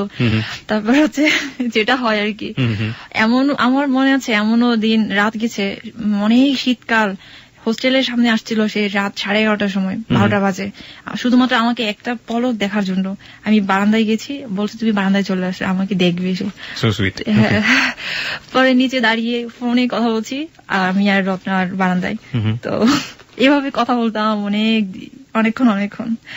ও আসতো, আমাকে দেখতো, একটু দেখার জন্য আসতো সে, এভাবে যাচ্ছিল ভালো সময়। তো এই তো নভেম্বর ডিসেম্বরের দিকে ওর সাথে আমার একটু সমস্যা হচ্ছিল, আবার 2009 ডিসেম্বরে। এর মধ্যে আবার মন মালিন্য হয়েছে, ওর সাথে একটু ঝগড়া যাচ্ছে, এগুলো তো হবেই, স্বাভাবিক। কখনো কখনো দেখা যাবে একটু উদাসীন থাকে আমার প্রতি, ফোনই দিত না। তারপর এর মধ্যে আবার সে বাইরে যাওয়ার ট্রাই করলো, ইংল্যান্ডে যাওয়ার সবকিছুই পেলো, কিন্তু আর গেল না। তখন আমাকে বলেছিল যে আমার জন্য সে যায়নি, আমাকে অনেক বেশি ভালোবাসে এই জন্য। আমি বললাম যে তুমি যাচ্ছ না কেন? বলছে দেখো, আমি যদি ইংল্যান্ডে চলে যাই, তোমার সাথে আমার আর কোনোদিন দেখা হবে না। তো আমি ও এতটা ট্রাস্ট করলাম যে ও আমাকে এত ভালোবাসে। আমি রত্নাকে বললাম, দেখো রত্না, তোমার দাদা আমাকে এত ভালোবাসে, ও আমার জন্য সেই লন্ডনে ইংল্যান্ডের মতো একটা জায়গাতে গেল না। তো এতটা ভালোবাসে, আমি কেঁদে ফেলছি পুরো কথাটা শোনার পরে। তো যাই হোক, বিশ্বাস করেছি আমি, যেহেতু এই জন্য আর কি। তো ওভাবে ডিসেম্বরে আবার একটু সমস্যা হচ্ছিল ওর সাথে, এই তো আবার উদাসীন, আগের মতো করে উদাসীন, এই সেই কত কিছু, ফোন দিলে ফোন রিসিভ করে না, তারপর হচ্ছে ভালো মতো করে কথা বলে না, ঝাড়ি দিয়ে কথা বলে, এগুলা। আমি আবার ওর কাছ থেকে অবহেলা একটুও সহ্য করতে পারি না, একটুও না। মানে ও যদি অবহেলা করে, আমার মনে হয় আমি আর পৃথিবীতে বাঁচবো না, এরকম মনে হয়। তো যাচ্ছিল এভাবেই। তো ফাইনালি যেটা হলো আর কি, ওর সাথে তো রিলেশন চলতেছে, কিন্তু আমি ওই ছেলেটাকে, প্রবাসী ওই ছেলেটাকে আস্তে আস্তে আমি অ্যাভয়েড করা শুরু করলাম, যেহেতু আমি একজনের দিকে আমি এগোচ্ছি। আমার ভাবনা চিন্তা ভাবনা এখন সবকিছু, এখন এটাও আবার একটা চিন্তা, আমি আমার বাবা মায়ের একটা মাত্র মেয়ে, ওদেরকে কিভাবে কষ্ট দিব আমি। ওদের একটা স্ট্যাটাস আছে আমাদের সোসাইটিতে, সবার পরিচিতি, ভালো একটা পরিচিতি আছে, কিভাবে, এটাও আমার একটা মাথায় কাজ করতেছিল, কিভাবে কি করব। আবার ওকে ভালোবাসি, এটাও তো পারছি না আমি ফেলতে, এটাও সর্বোপরি ভালোবাসাটাই বেশি ছিল আর কি। তো ওকে একদিন জিজ্ঞেস করলাম, দেখো তুমি আমাকে কি জন্য বিয়ে করতে চাও, কি জন্য বিয়ে করতে চাও? তোমার যদি ফ্যামিলি আমাকে না মানে, তোমার যে রিলিজিয়ান, এটা তো অনেক বেশি কনজারভেটিভ, যেটা বলে অনেক বেশি রেস্ট্রিক্ট। ছেলেটা বাঙালি ছিল এবং আপনার চেয়ে অন্য ধরনের একটা রিলিজিয়ানে ছিল। শ্রোতা, আমরা এখানে একটু বলে রাখি, আমরা আমাদের শ্রোতার সুবিধার্থে আমরা পুরো বিষয়গুলো পরিষ্কার করে নিতে পারছি না, কিছু কিছু বিষয় আমাদেরকে গোপন করতে হচ্ছে, এটা আপনার বুদ্ধিমত্তা দিয়ে আপনি বুঝে নেবেন। মূল ঘটনাটাই আমরা আসলে তুলে ধরার চেষ্টা করছি। তো জিজ্ঞেস করলাম যে তুমি যদি এই কাজটা করো, তাহলে তো তোমার ফ্যামিলি, তোমার মা, তুমি তো তোমার মাকে অনেক বেশি ভালোবাসো, অনেক শ্রদ্ধা, কি করবা তাহলে? তারপর সে আমাকে একটা কথা বলেছিল, দেখো আমি আমার মার, আমরা 5 ভাই, আমি আমার মায়ের কিন্তু সবার ছোট ছেলে, তো আমি যদি এই কাজটা করি, আমাকে হয়তো বাড়ি থেকে বের করে দিবে, কিন্তু আমার মা তো আরো 4টা ছেলে থাকবে। এটা বলার পর আমি এতটা বেশি আরো প্রতি মুগ্ধ হলাম, ওর কথা এত ভালো লাগলো যে আসলে ও আমাকে চায় মন থেকে, আমাকে ভালোবাসে। তাহলে আমি আরো বেশি আর একটু সাহস পেলাম যে হ্যাঁ, বিয়ে করবো তাহলে এরকম। তারপর আমি বললাম, দেখো আমার বাবা মা যদি আরো বললাম না আর কি, যে বাবা মার আশীর্বাদ ছাড়া কোনো ছেলে মেয়ে মানে সন্তান সুখী হতে পারে না। তো আমি যদি এই কাজটা করি, আমি তো অনেক বেশি অপরাধী হয়ে যাব, দুজনেই আমরা সমান অভিশপ্ত জীবনযাপন করবো। তারপর সে আমাকে বললো, শোনো এগুলো আসলে ঠিক, কিন্তু কথা হচ্ছে কি, সব সময় তো আর একই রকম যায় না, হয়তো 1 মাস 2 মাস আমাদেরকে মানবে না, কিন্তু পরে ঠিকই মেনে নিবে আমরা। আর আমি অবশ্যই তোমার মার মন জয় করতে পারবো, এটা আমার বিশ্বাস। সে আমাকে এটা বলেছিল। তারপর এগুলো বলার পর আমি আরো বেশি একটু সাহস পেলাম, ঠিক আছে ওকে ফাইন, তাহলে আমরা বিয়ে করবো এখন। তো ফাইনালি যেটা হলো, জানুয়ারি আমার ঠিক তারিখটা মনে নেই, ওই দিন ওর ভাইস্টারের বার্থডে ছিল, ওই দিন বার্থডে ছিল। তো আমরা গেলাম হচ্ছে মন্দিরে, গেলাম ঢাকেশ্বরী মন্দিরে বিয়ে করার জন্য। First time this the first time বিয়ে করার জন্য গেলাম। পুরোহিতের কাছ থেকে জিজ্ঞেস করলো কি কি লাগে, কি কি করতে হবে। তো পুরোহিত বললো যে অত টাকা লাগবে। তো তখন ওই মুহূর্তে ওর এত টাকা ছিল না। আপনি রিলিজিয়নটা চেঞ্জ করলেন কখন? সেটা হচ্ছে বিয়ের পরে আপনি আপনার ধর্মান্তরিত হয়েছেন। আচ্ছা। তারপর হচ্ছে যেটা বললো যে অত টাকা লাগবে, তো ওর তো এত টাকা ছিল না। তারপর আবার লাগবে, আইডি কার্ড লাগবে। আইডি কার্ড আমিও নিয়ে গেছি, ও নিয়ে গেছে সাথে করে, যেহেতু বয়স একটা প্রমাণের ব্যাপার স্যাপার আছে এই জন্য। তো ওখানে বসে আমাকে কিছু একটা জায়গায় বসালো, ওইখানে বসানোর পরে তারপর আমি আমার মাকে একটা মেসেজ পাঠিয়েছি, মা আমি আজ তোমার অবাধ্য হচ্ছি, আমি তোমার মেয়ে আজ এমন একটি কাজ করতে যাচ্ছে, এটা হয়তো বা কোনোদিন আর তোমাদের সাথে আর সম্পর্কটা থাকবে না। ভাগ্য ভালো মেসেজটা যায়নি, এনি হাউ, মানে নেটওয়ার্কের প্রবলেমে হোক, যেভাবে হোক যায়নি আর কি, ওই মেসেজটা সেন্ড হয়নি। তো পরে ওখানে একটা পুকুর আছে, পুকুর ঘাটে আমরা বসেছিলাম সিঁড়িতে। তখনই ও আমাকে বলল, দেখো আমার নাম কিন্তু এটা না, আমার নাম অমুক। মানে সুমন বললো যে তার নাম এটা না। দেখো আমার নাম কিন্তু এটা না, আমার নাম কিন্তু অমুক, এই যে আমার ভিজিটিং কার্ড এটা। তারপর আমি কিন্তু অবাক হলাম না। হ্যাঁ, তারপর বললো যে আমি তোমাকে যেটা বলেছি, আমি ঢাকা ইউনিভার্সিটি থেকে অনার্স মাস্টার্স করা কেমিস্ট্রিতে, সেটাও কিন্তু না। আমি তোমার চেয়ে 1 বছরের সিনিয়র, বাট আমার কিছু একটা বছর গ্যাপ গেছে, যার কারণে আমি এখন তোমাদের সাথে, কিন্তু আমি তো ন্যাশনাল ইউনিভার্সিটিতে পড়াশোনা করি, যার কারণে তোমাদের এখন পরে হয়ে গেছি। কারণ এটা কি আপনার বিয়ের আগে বললো, সেটা বিয়ের পরে বললো? বিয়ে হয়নি ওদিন, আচ্ছা, মন্দিরে বিয়ে হয়নি, ফার্স্ট টাইম, ঠিক আছে। তারপর আমি ওকে বললাম যে দেখো তুমি যাই হও না কেন সেটা আমার দেখার বিষয় না, আমি তোমাকে ভালোবাসি, এটাই হচ্ছে দেখার, এটাই হচ্ছে চরম সত্য। তুমি যেই হও না কেন, তুমি যাই করো না কেন সেটা আমার দেখার বিষয় না, আমি তোমাকে ভালোবাসি এবং আমি তোমাকে বিয়ে করবো। Love is truly blind. Okay, তারপর যেটা হলো, ওকে, তারপর বললো যে এত টাকা লাগবে, এখন তো আমার তো এত টাকা নেই, আমার কাছে তো মাত্র 3,000 টাকা আছে, 8,000 টাকা লাগবে বলছিল। তো আমারও তখন টাকা ছিল না অত টাকা। তো বললো যে তাহলে আমরা আরেকদিন আসবো, আরেকদিন এসে আমরা বিয়ে করবো এরকম দরকার হলে। তারপর পুরোহিত বললো যে আপনারা একটা কাজ করতে পারেন, আপনারা এখানে না করে আপনারা কোর্টে গিয়ে বিয়ে করতে পারেন, সেটাও বললো আর কি। আচ্ছা। তারপর বের হলাম মন্দির থেকে, আমাকে আসার সময় একটু মজা গেলো, তোমার জন্য একটু শাখা কিনে দিই, তাই না, শাখা।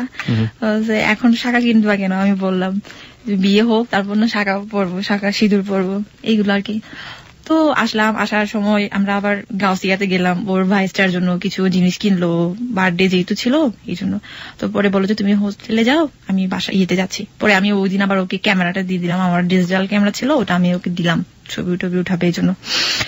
পরে যাই হোক ওরকম ভাবে এর মধ্যে জানুয়ারি, তো ওটা কত তারিখ ছিল আমার ঠিক মনে না, ঠিক কয়েকদিন আবার 10 দিন কিংবা 8 দিন এরকম পরে 27 তারিখ ছিল ওদিন, মনে আছে আমার। 27 তারিখে ঠিক করলো যে আমরা ওদিন বিয়ে করবো। এর মধ্যে আমি শুধু বলতেছি আমরা কবে বিয়ে করবো, কবে বিয়ে করবো, এরকম ভাবে বলতেছি। তারপর বলছে তুমি তো এখনো পর্যন্ত ওই ছেলেটাকে বলতে পারো না, তাহলে কিভাবে বিয়ে করবা, কিভাবে বিয়ে করবা। তো শোনো, এটা কোনো বিষয় না, আমি তোমাকে ভালোবাসি, এটা হচ্ছে কথা, আমি তোমাকে বিয়ে করবো, তোমাকে ছাড়া বাঁচবো না, এইসব কথা আমি ওকে বলছি। আসলে অনেক বেশি ছিলাম। তারপর যাই হোক পরে তো 27 তারিখ আসলো, ওই দিন শাড়ি পরেছিলাম, মনে আছে এখনো, অনেক সুন্দর করে সেজেছিলাম, ফুল দিয়েছিলাম খোপায়। তারপর এই তো ও আসলো, ও একটা ব্ল্যাক কালারের ইয়ে পড়ছিল, ব্লেজার পড়েছিল, তো রিক্সাতে করে আসলো আর কি। আপনাদের বিয়েতে আপনাদের কোনো ফ্রেন্ড বা শুধুমাত্র আপনারা দুজনই ছিলেন? হ্যাঁ, আমরা শুধু দুজনই ছিলাম। কোথায় বিয়ে করলেন বলছি। তারপর আমি গেলাম, আমি শাড়ি তো পরলাম, তো আমাকে ভালোই লাগছিল ওই দিন।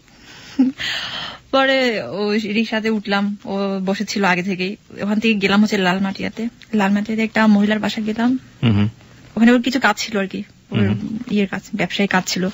পরে ওখান থেকে গেলাম সিএনজি ভাড়া করে হচ্ছে ইয়েতে সদরঘাট গেলাম, সিএমএম কোর্ট, যেটাকে বলা হচ্ছে জজ কোর্ট মনে হয়।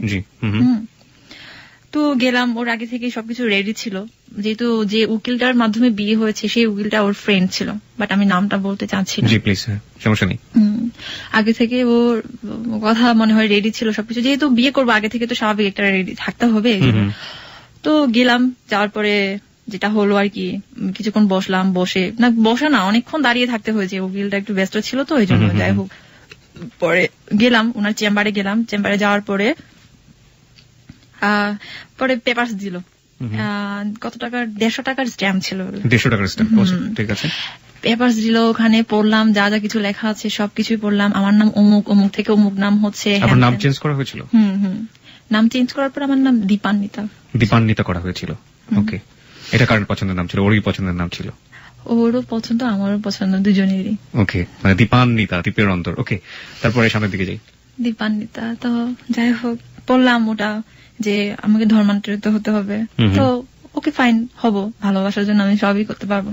হলাম, আমার ছিল না, যেহেতু ওদের রিলিজনের সাথে আমাদের রিলিজনটা অনেকটা কাছাকাছি, যার কারণে এতটা বেশি হয় নাই। সেটা আমার কাছে আসলে প্রত্যেকটা ধর্মের প্রতি আমার অবশ্য শ্রদ্ধা আছে, সেটা মুসলিম হোক, সেটা হচ্ছে খ্রিস্টান হোক, এটা কোনো ইয়ে না।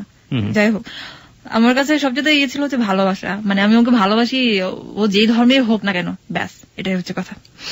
তো যেটা হোক, তারপর আমার আইডি কার্ড দিতে হলো, ছবি দিতে হলো, সবকিছু ওখানে গিয়ে করা হলো, সিগনেচার করলাম, ও করলো।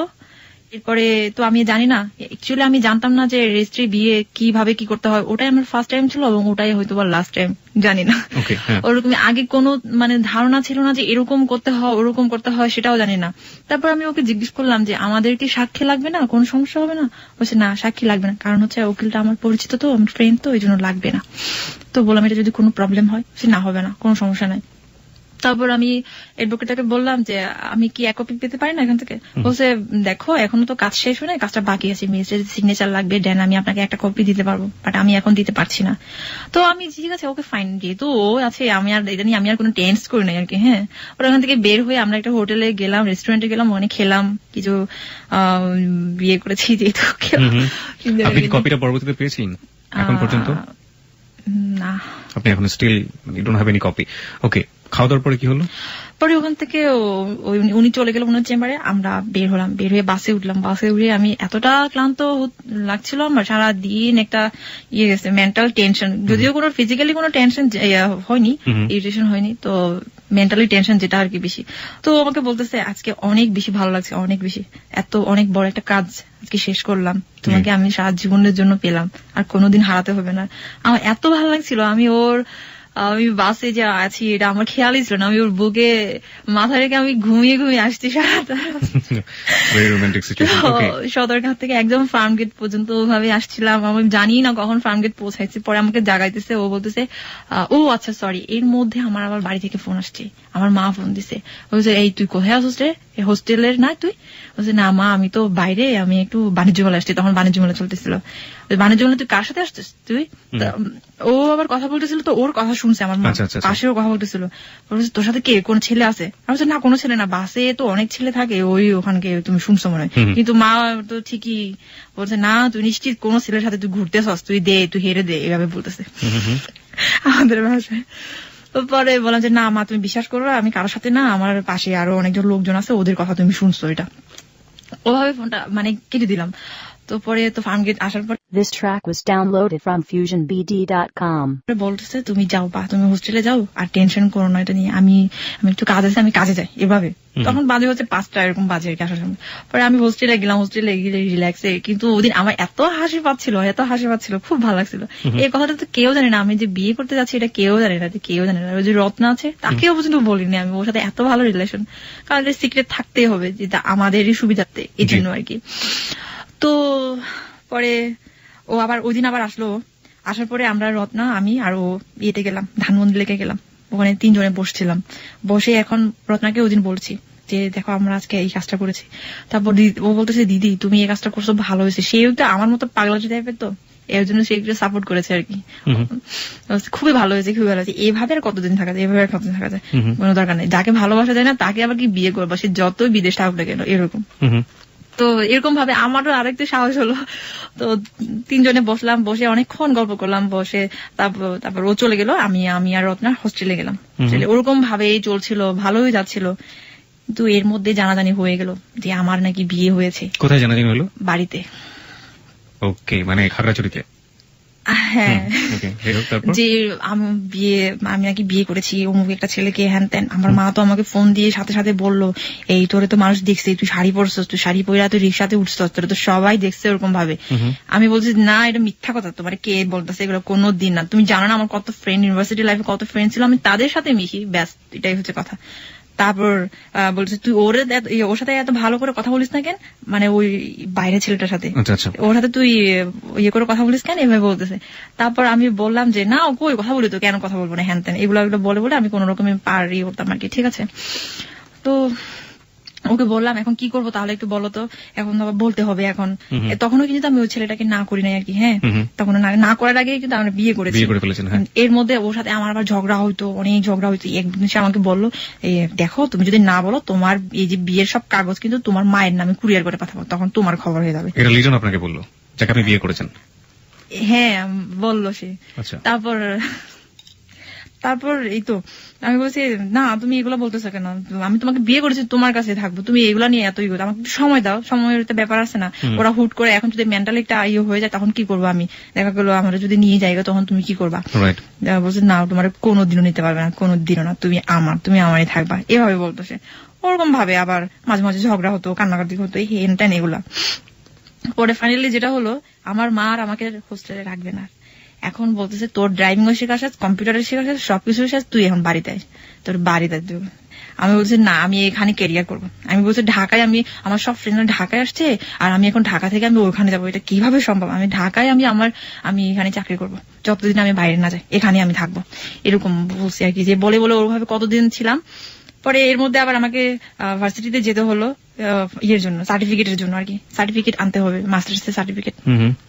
বাড়ি থেকে আমার মনে আছে, বাড়িতে আমি 2 দিন ছিলাম, মাত্র 2 দিন থাকার পর আমার ভালো লাগতেছে না। আমি বলছি আমি ভার্সিটি যাবো, আমার হল যেতে হবে।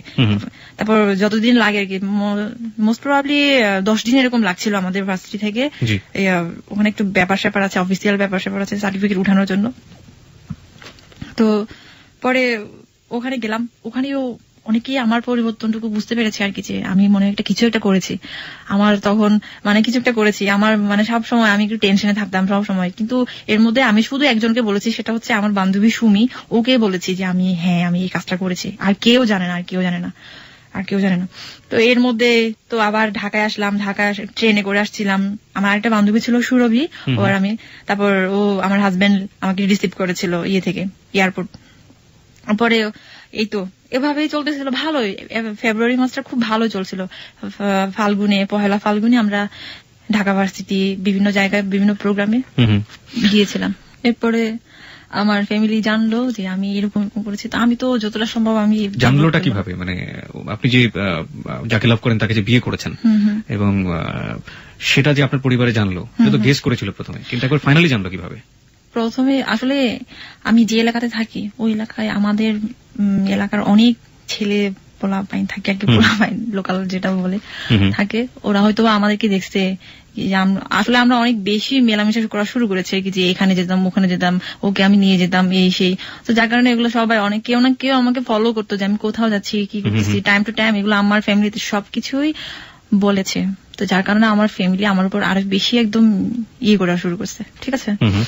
তো ফাইনালি যেটা হলো, জানুয়ারিতে আমি ওই ছেলেটাকে একদমই টোটালি অ্যাভয়েড করা শুরু করেছি, যে আমি আর না, যার সাথে আপনার এনগেজমেন্ট হয়েছিল, আর না, সম্ভব না।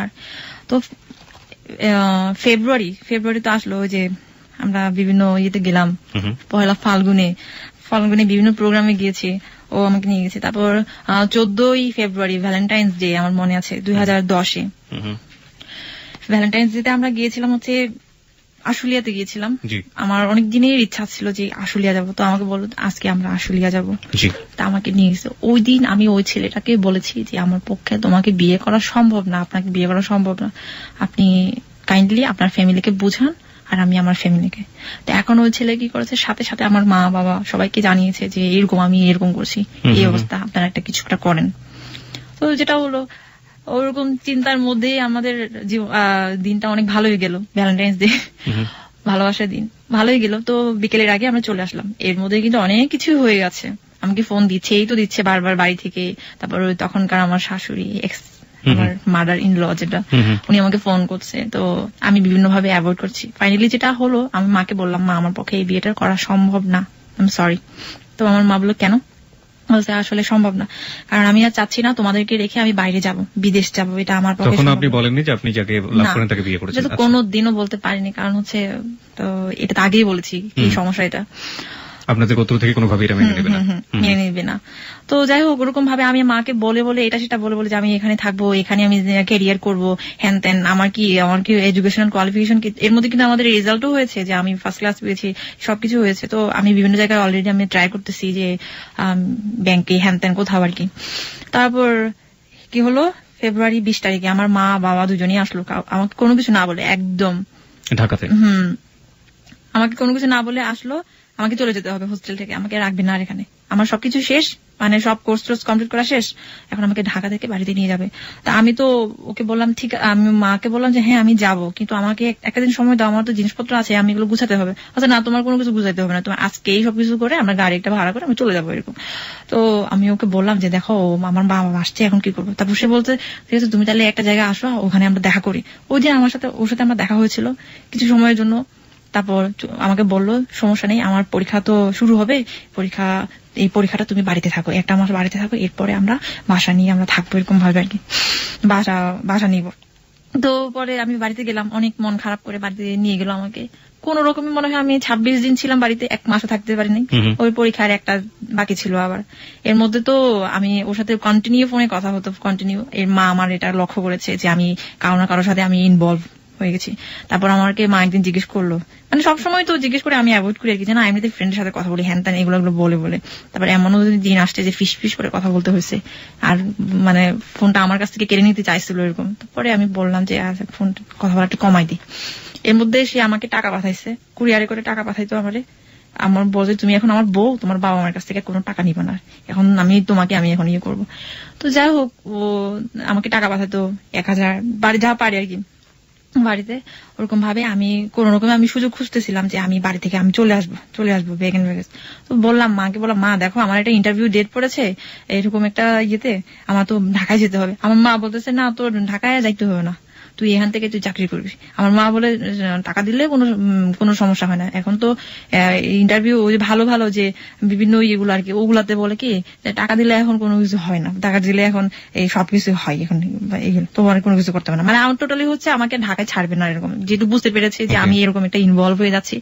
তো ফাইনালি যেটা হলো, বাড়িতে ওদিন কেউ ছিল না, আমি আমার লাগেজ নিয়ে আমি চলে আসলাম। আমি শুধু আমার ভাইকে বলে আসলাম দেখ আমার একটা ইন্টারভিউ ডেট পড়েছে, আমার 2 দিনের মধ্যে আমি ঢাকা জানাইনি।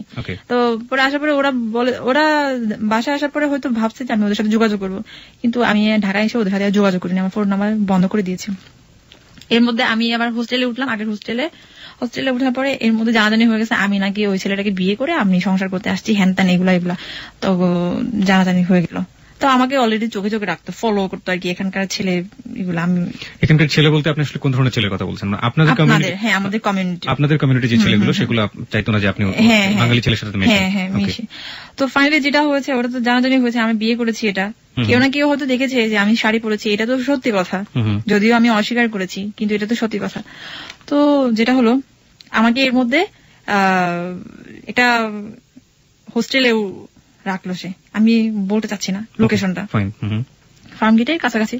তো যাই হোক, একটা হোস্টেলে রাখলো, ওখানে আমি মাত্র 3 দিন ছিলাম। মানে এর মধ্যে আমার আবার একটু সমস্যা হয়েছিল, দাঁতের সমস্যার কারণে সে আমাকে ধানমন্ডিতে একটা ইয়েতে হসপিটালে নিয়ে গেল, ডেন্টাল ক্লিনিকে আর কি।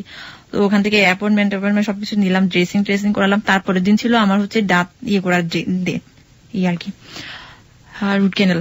পরে 2 তারিখ, ওটা ছিল এপ্রিলের 2 তারিখে। কিন্তু এর আগে আমাকে বাড়ি থেকে জানানো হলো যে তোমার মা অসুস্থ, ব্রেন স্ট্রোক করেছে, ঢাকায় করেছে, রেফারেন্স করেছে যে কোনো একটা হসপিটালে। তো আমি এটা শোনার পর তো আমি অনেক বেশি টেন্স হয়ে গেলাম, হায় কি হলো, আমার জন্য তো এগুলো হচ্ছে, আমার টেনশনের কারণে। তো আমি ওকে বললাম দেখো আমার মা নাকি এরকম হয়েছে, আমার খুব দেখতে ইচ্ছে করতেছে। তো ও বললো শোনো এটা নাটক হতে পারে, নাটক আমি আগে গিয়ে দেখি তারপর তুমি যাও, এমনও হতে পারে তোমাকে ধরার জন্য, কারণ তুমি যে করে আসো এই জন্য। তারপর আমি বললাম যে না এটা হতে পারে না, এটা যদি আমি তো সত্যি যদি আমি তো করে আসি। তারপর বাবার সাথে সারা রাত কথা বলছি, বাবা আমাকে বিভিন্ন ভাবে কনভিন্স করলো তোর মাকে দেখতে যাইস, আমি তো আসতে পারলাম না, হ্যান ত্যান কত কিছু বলে। পরে ওই দিন সকালটা কোন রকমে পার করলাম, দুপুর আর পার করতে পারলাম না। এদিকে আমার ভাই ফোন দিচ্ছে তুই আয় এক্ষুনি ওটা আমার কাজিন ছিল, বড় ভাই। তো ও বলতেছে আমি একটা কাজের মধ্যে ব্যস্ত আছি, মানে আমার হাজবেন্ড বলতেছে আমি একটা কাজের মধ্যে ব্যস্ত আছি, তুমি একটু ওয়েট করো বিকেলটা পর্যন্ত, আমি দেখে আসি, তারপর আমরা দুজনে একসাথে যাবো যদি সেরকম কোনো কিছু হয়। আর রোজ তোমার এখন যাওয়ার প্রয়োজন নেই, কারণ তুমি অনিরাপদ এরকম। তা আমি আর ওর কথা শুনি নাই, অবাধ্য হয়ে আমি গেছি আমার দাদার সাথে মোটরসাইকেলে করে। উনি আমাকে কি করলো, উনি ওই হসপিটাল সব ঘুরে নিয়ে এসে আমার কাজিনের বাসায় নিয়ে গেল। দেখলাম যে ওখানে আমার মা আছে, কাকা আছে, সবাই পিসিমা টিসিমা সবাই আছে ওখানে। এই অবস্থা। তখনই আমার মার সাথে সাথে আমার মোবাইলটা ক্রোক করলো। আমি তো আপনার মা ব্রেন স্ট্রোক করেন না, এটা জাস্ট একটা নাটক ছিল আমাকে ধরার জন্য, যেহেতু আমি লোকেশনটা দিচ্ছি না এই জন্য। পরে আমি বুঝলাম যে ও আচ্ছা আমার মোবাইল ক্রোক করা আছে, তার মানে এখানে সামথিং প্রবলেম, তার মানে আমাকে আজকে নিয়ে যাবে যেভাবে হোক। তো আমি কি করলাম, আমিও তো আমার মায়ের মেয়ে, আমি কি করলাম ওর মোবাইল থেকে, ও বাথরুমে মনে হয় কোথাও গিয়েছিল, ওখান থেকে মোবাইলটা নিয়ে আমি কোন রকমে ওকে এসএমএস করলাম, এনি হাউ তুমি এক্ষুনি আমার হোস্টেলের সামনে আসো, আমাকে নিয়ে যাও, আজকে আমাকে বাড়িতে নিয়ে যাবে, তুমি যেভাবে পারো আসো। ওটা মেসেজ করলাম, আমি ডেঞ্জার। তো এখন আমি চিন্তা করতেছি কিভাবে যাবো এখান থেকে। তো আমাকে বলতেছে তোর জিনিসপত্র নিয়ে আসতে হবে, যা তুই হোস্টেলে তুই যা, আমিও তোর সাথে যাবো, আমরাও তোর সাথে যাবো, তুই যা নিয়ে আয়।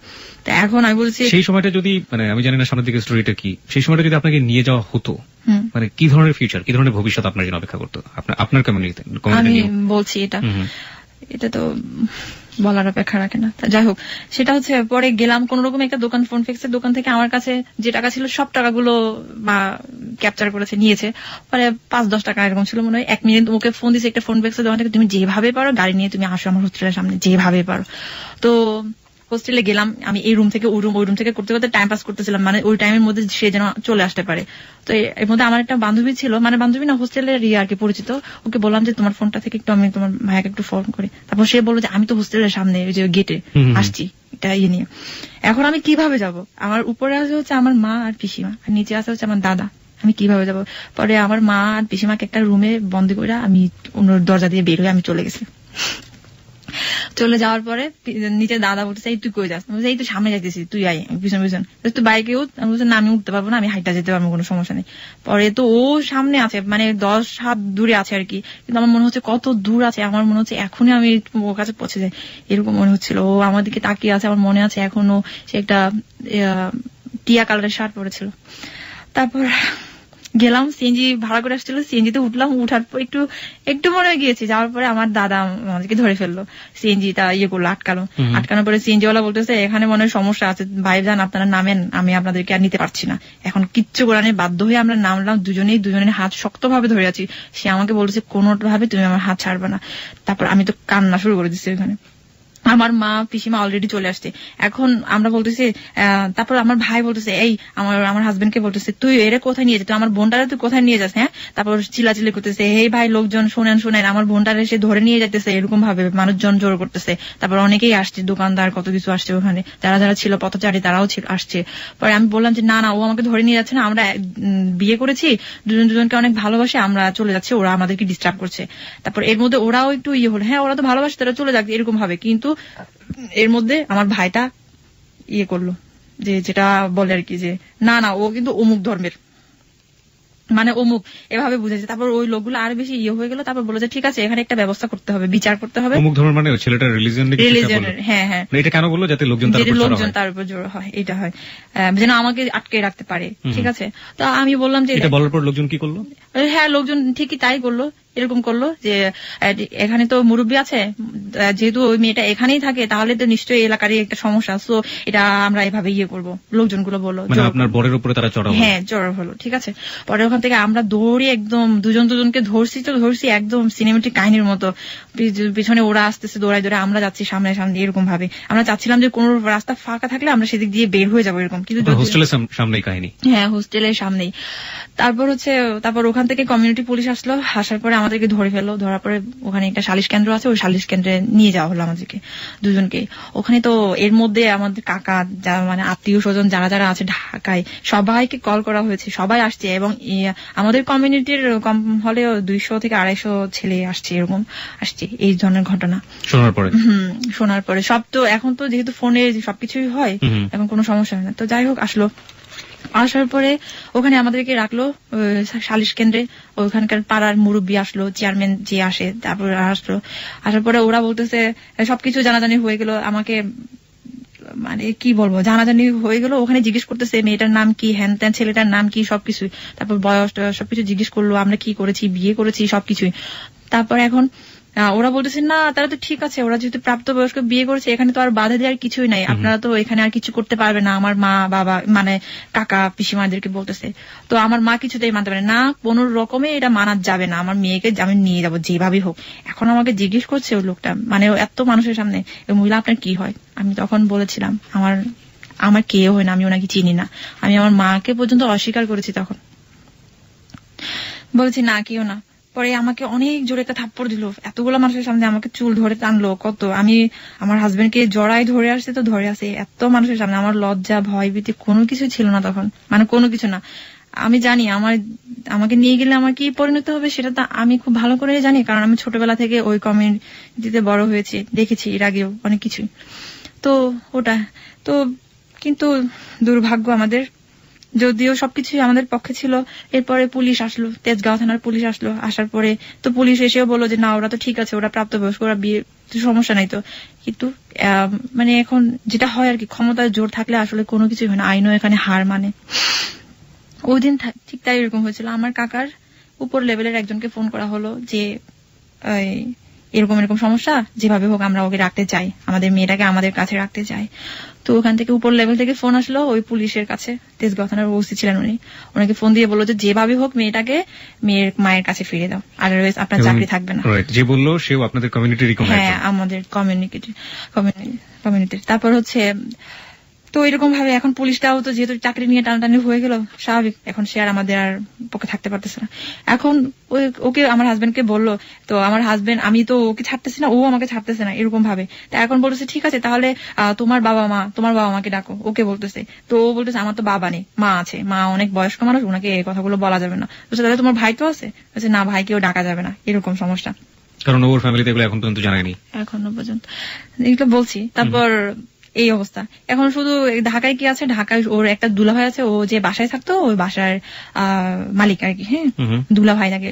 তো ওনাকে ডাকা হয়েছে, উনি আসছে, মানে সমস্ত ঘটনা ওখানে সমস্ত কিছু শোনার পরে এখন এই সেই। আমি তো কিছুতেই যেতে চাচ্ছি না, আমি তো জানি। পরে আমাকে একটা রুমে বন্দি করা হলো, বন্দি রাখা হলো, ওখানে সিদ্ধান্ত নেওয়া হলো যে কি করা যাবে, এখন কি করা যাবে। আমার মাকে আমি দেখতে পাচ্ছি ও কতটা এক্সাইটেড ছিল আমার হাজবেন্ডের উপরে, বারবার এভাবে এমন ভাবে তাকাচ্ছিল, মনে হচ্ছে এখনই মেরে ফেলবে, এখনই মেরে ফেলবে। কিন্তু আমি তো জানি আমি কিছুতেই আমি ওকে করবো না। এমনও সিদ্ধান্ত নিয়েছে ওকে ওখানে নারী নির্যাতন মামলা দিবে, কিন্তু আমার জন্যই দিতে পারেনি। আমি ওখানে বাধা দিয়েছি, কারণ আমি যেহেতু আমি একটা ভিকটিম, তো পারিনি ওটার জন্য। তো এখন ফাইনালি যেটা হলো সেটা হচ্ছে আমাদেরকে বুঝানো হলো, পুলিশটা আমাকে আর ওকে একটা রুমে নিয়ে গিয়ে বুঝালো যে দেখো ও যদি না মানে তাহলে কিন্তু তোমারই সমস্যা হবে। আমার হাজবেন্ডকে বলতেছে তোমাকে কিন্তু নারী নির্যাতন মামলা অলরেডি কিন্তু দিতে চাচ্ছে, এখন দিলে তুমি জানো এখন কত বছরের জেল, তারপর রিমান্ডে নিয়ে যাবে, তোমাদের দুজনকে রিমান্ডে নিয়ে যাবে, তখন কি হবে। এখন তার সাথে একটা কাজ করো, তুমি ওকে ছেড়ে দাও, ও চলে যাক ওদের বাড়িতে, কোন রকমে একদিন সুযোগ বুঝেও পালিয়ে চলে আসবে, তখন আর কেউ আর ধরতে পারবে না, এরকম ভাবে। কিন্তু আমি কিছুতেই মানতেছি না এটা, কারণ আমি জানি বাড়িতে গেলে আমার কি অবস্থা হবে, আমি জানি সেটা।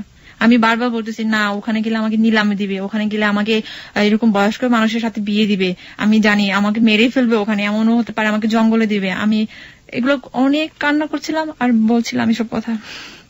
আমি তারপরে তখনও পর্যন্ত ওকে ধরে আছি, আমার লজ্জা ভীতি কিছু করতে। নিলাম শব্দটা নিয়ে আমার একটু বলা আছে, নিলামে দেবে মানেটা কি? মানে এটা কি আপনাদের গোত্রেরই একটা নিয়ম বা এরকম কিছু একটা, যে বাঙালি কোনো ছেলেকে বিয়ে করলে এরকম? হ্যাঁ হ্যাঁ হ্যাঁ, ঠিক তাই। বাঙালি কোনো ছেলেকে বিয়ে করলে ওই মেয়েটাকে তো এমনিতেই, যদি ইনকেস যদি মেয়েটাকে ধরতে পারে, তখন সেক্ষেত্রে হয় কি, আমাদের কিছু বলতে চাচ্ছি না, এগুলো পলিটিক্যাল ইনভলভ আছে তো, যার কারণে দেখা যায় যেটা আপনি চাবেন না সেটার বিষয়ে আমাদের কোনো জন্য নেই। তো নিলামে দেয় বলতে কি সমাজের কাছে তুলে দেয়, তখন আর ফ্যামিলির কাছে আর থাকে না ব্যাপারটা। ফ্যামিলি চাইলেও আর কোনো কিছু করতে পারে না, সমাজ যা বলে তাই। এমনও হতে পারে বয়স্ক একটা লোকের সাথে মেয়েটাকে বিয়ে দিচ্ছে, এমনও হতে পারে তাকে একটা রাখাল কিংবা রিক্সাওয়ালার সাথে বিয়ে দিচ্ছে, তাকে সাথে থাকতে হবে। আর এমনও হতে পারে মেয়েটাকে জঙ্গলে পাঠিয়ে দিচ্ছে, এরকম আমাদের রিজুলেশন আছে ওরকম। তো যাই হোক, আমি বারবার এটা বলতেছি আমি পারবো না, আমি কোনোদিনও যাবো না, আমি মরে যাবো, আমি যাবো না। তারপর ও আমাকে বুঝালো যান তুমি যাও। এখানে একটা কথা বলে রাখি, আমি ওকে জান ছাড়া আমি কিন্তু কোনোদিন ওর নাম বলি না। তারপর ও আমাকে বলে যান, ঠিক আছে। তারপর আমি বলছি জান আমি তোমাকে ছাড়া আমি কিভাবে থাকবো, আমি কোনোদিন পারবো না, আমি যাব না, আমাকে মেরে ফেলবে, তুমি তো জানো সবকিছু। তারপর সে বলতেছে জান তুমি যাও, আমি তোমাকে নিয়ে আসবো, যেভাবে হোক 1 মাস হোক 2 মাস হোক, তুমি মোবাইলটা রাখো। ওর 2টা মোবাইল ছিল, একটা মোবাইল আমাকে চুরি করে দিছে, ওর মধ্যে আমি মোবাইলটা কোন রকমে আমি একটা করে রাখলাম।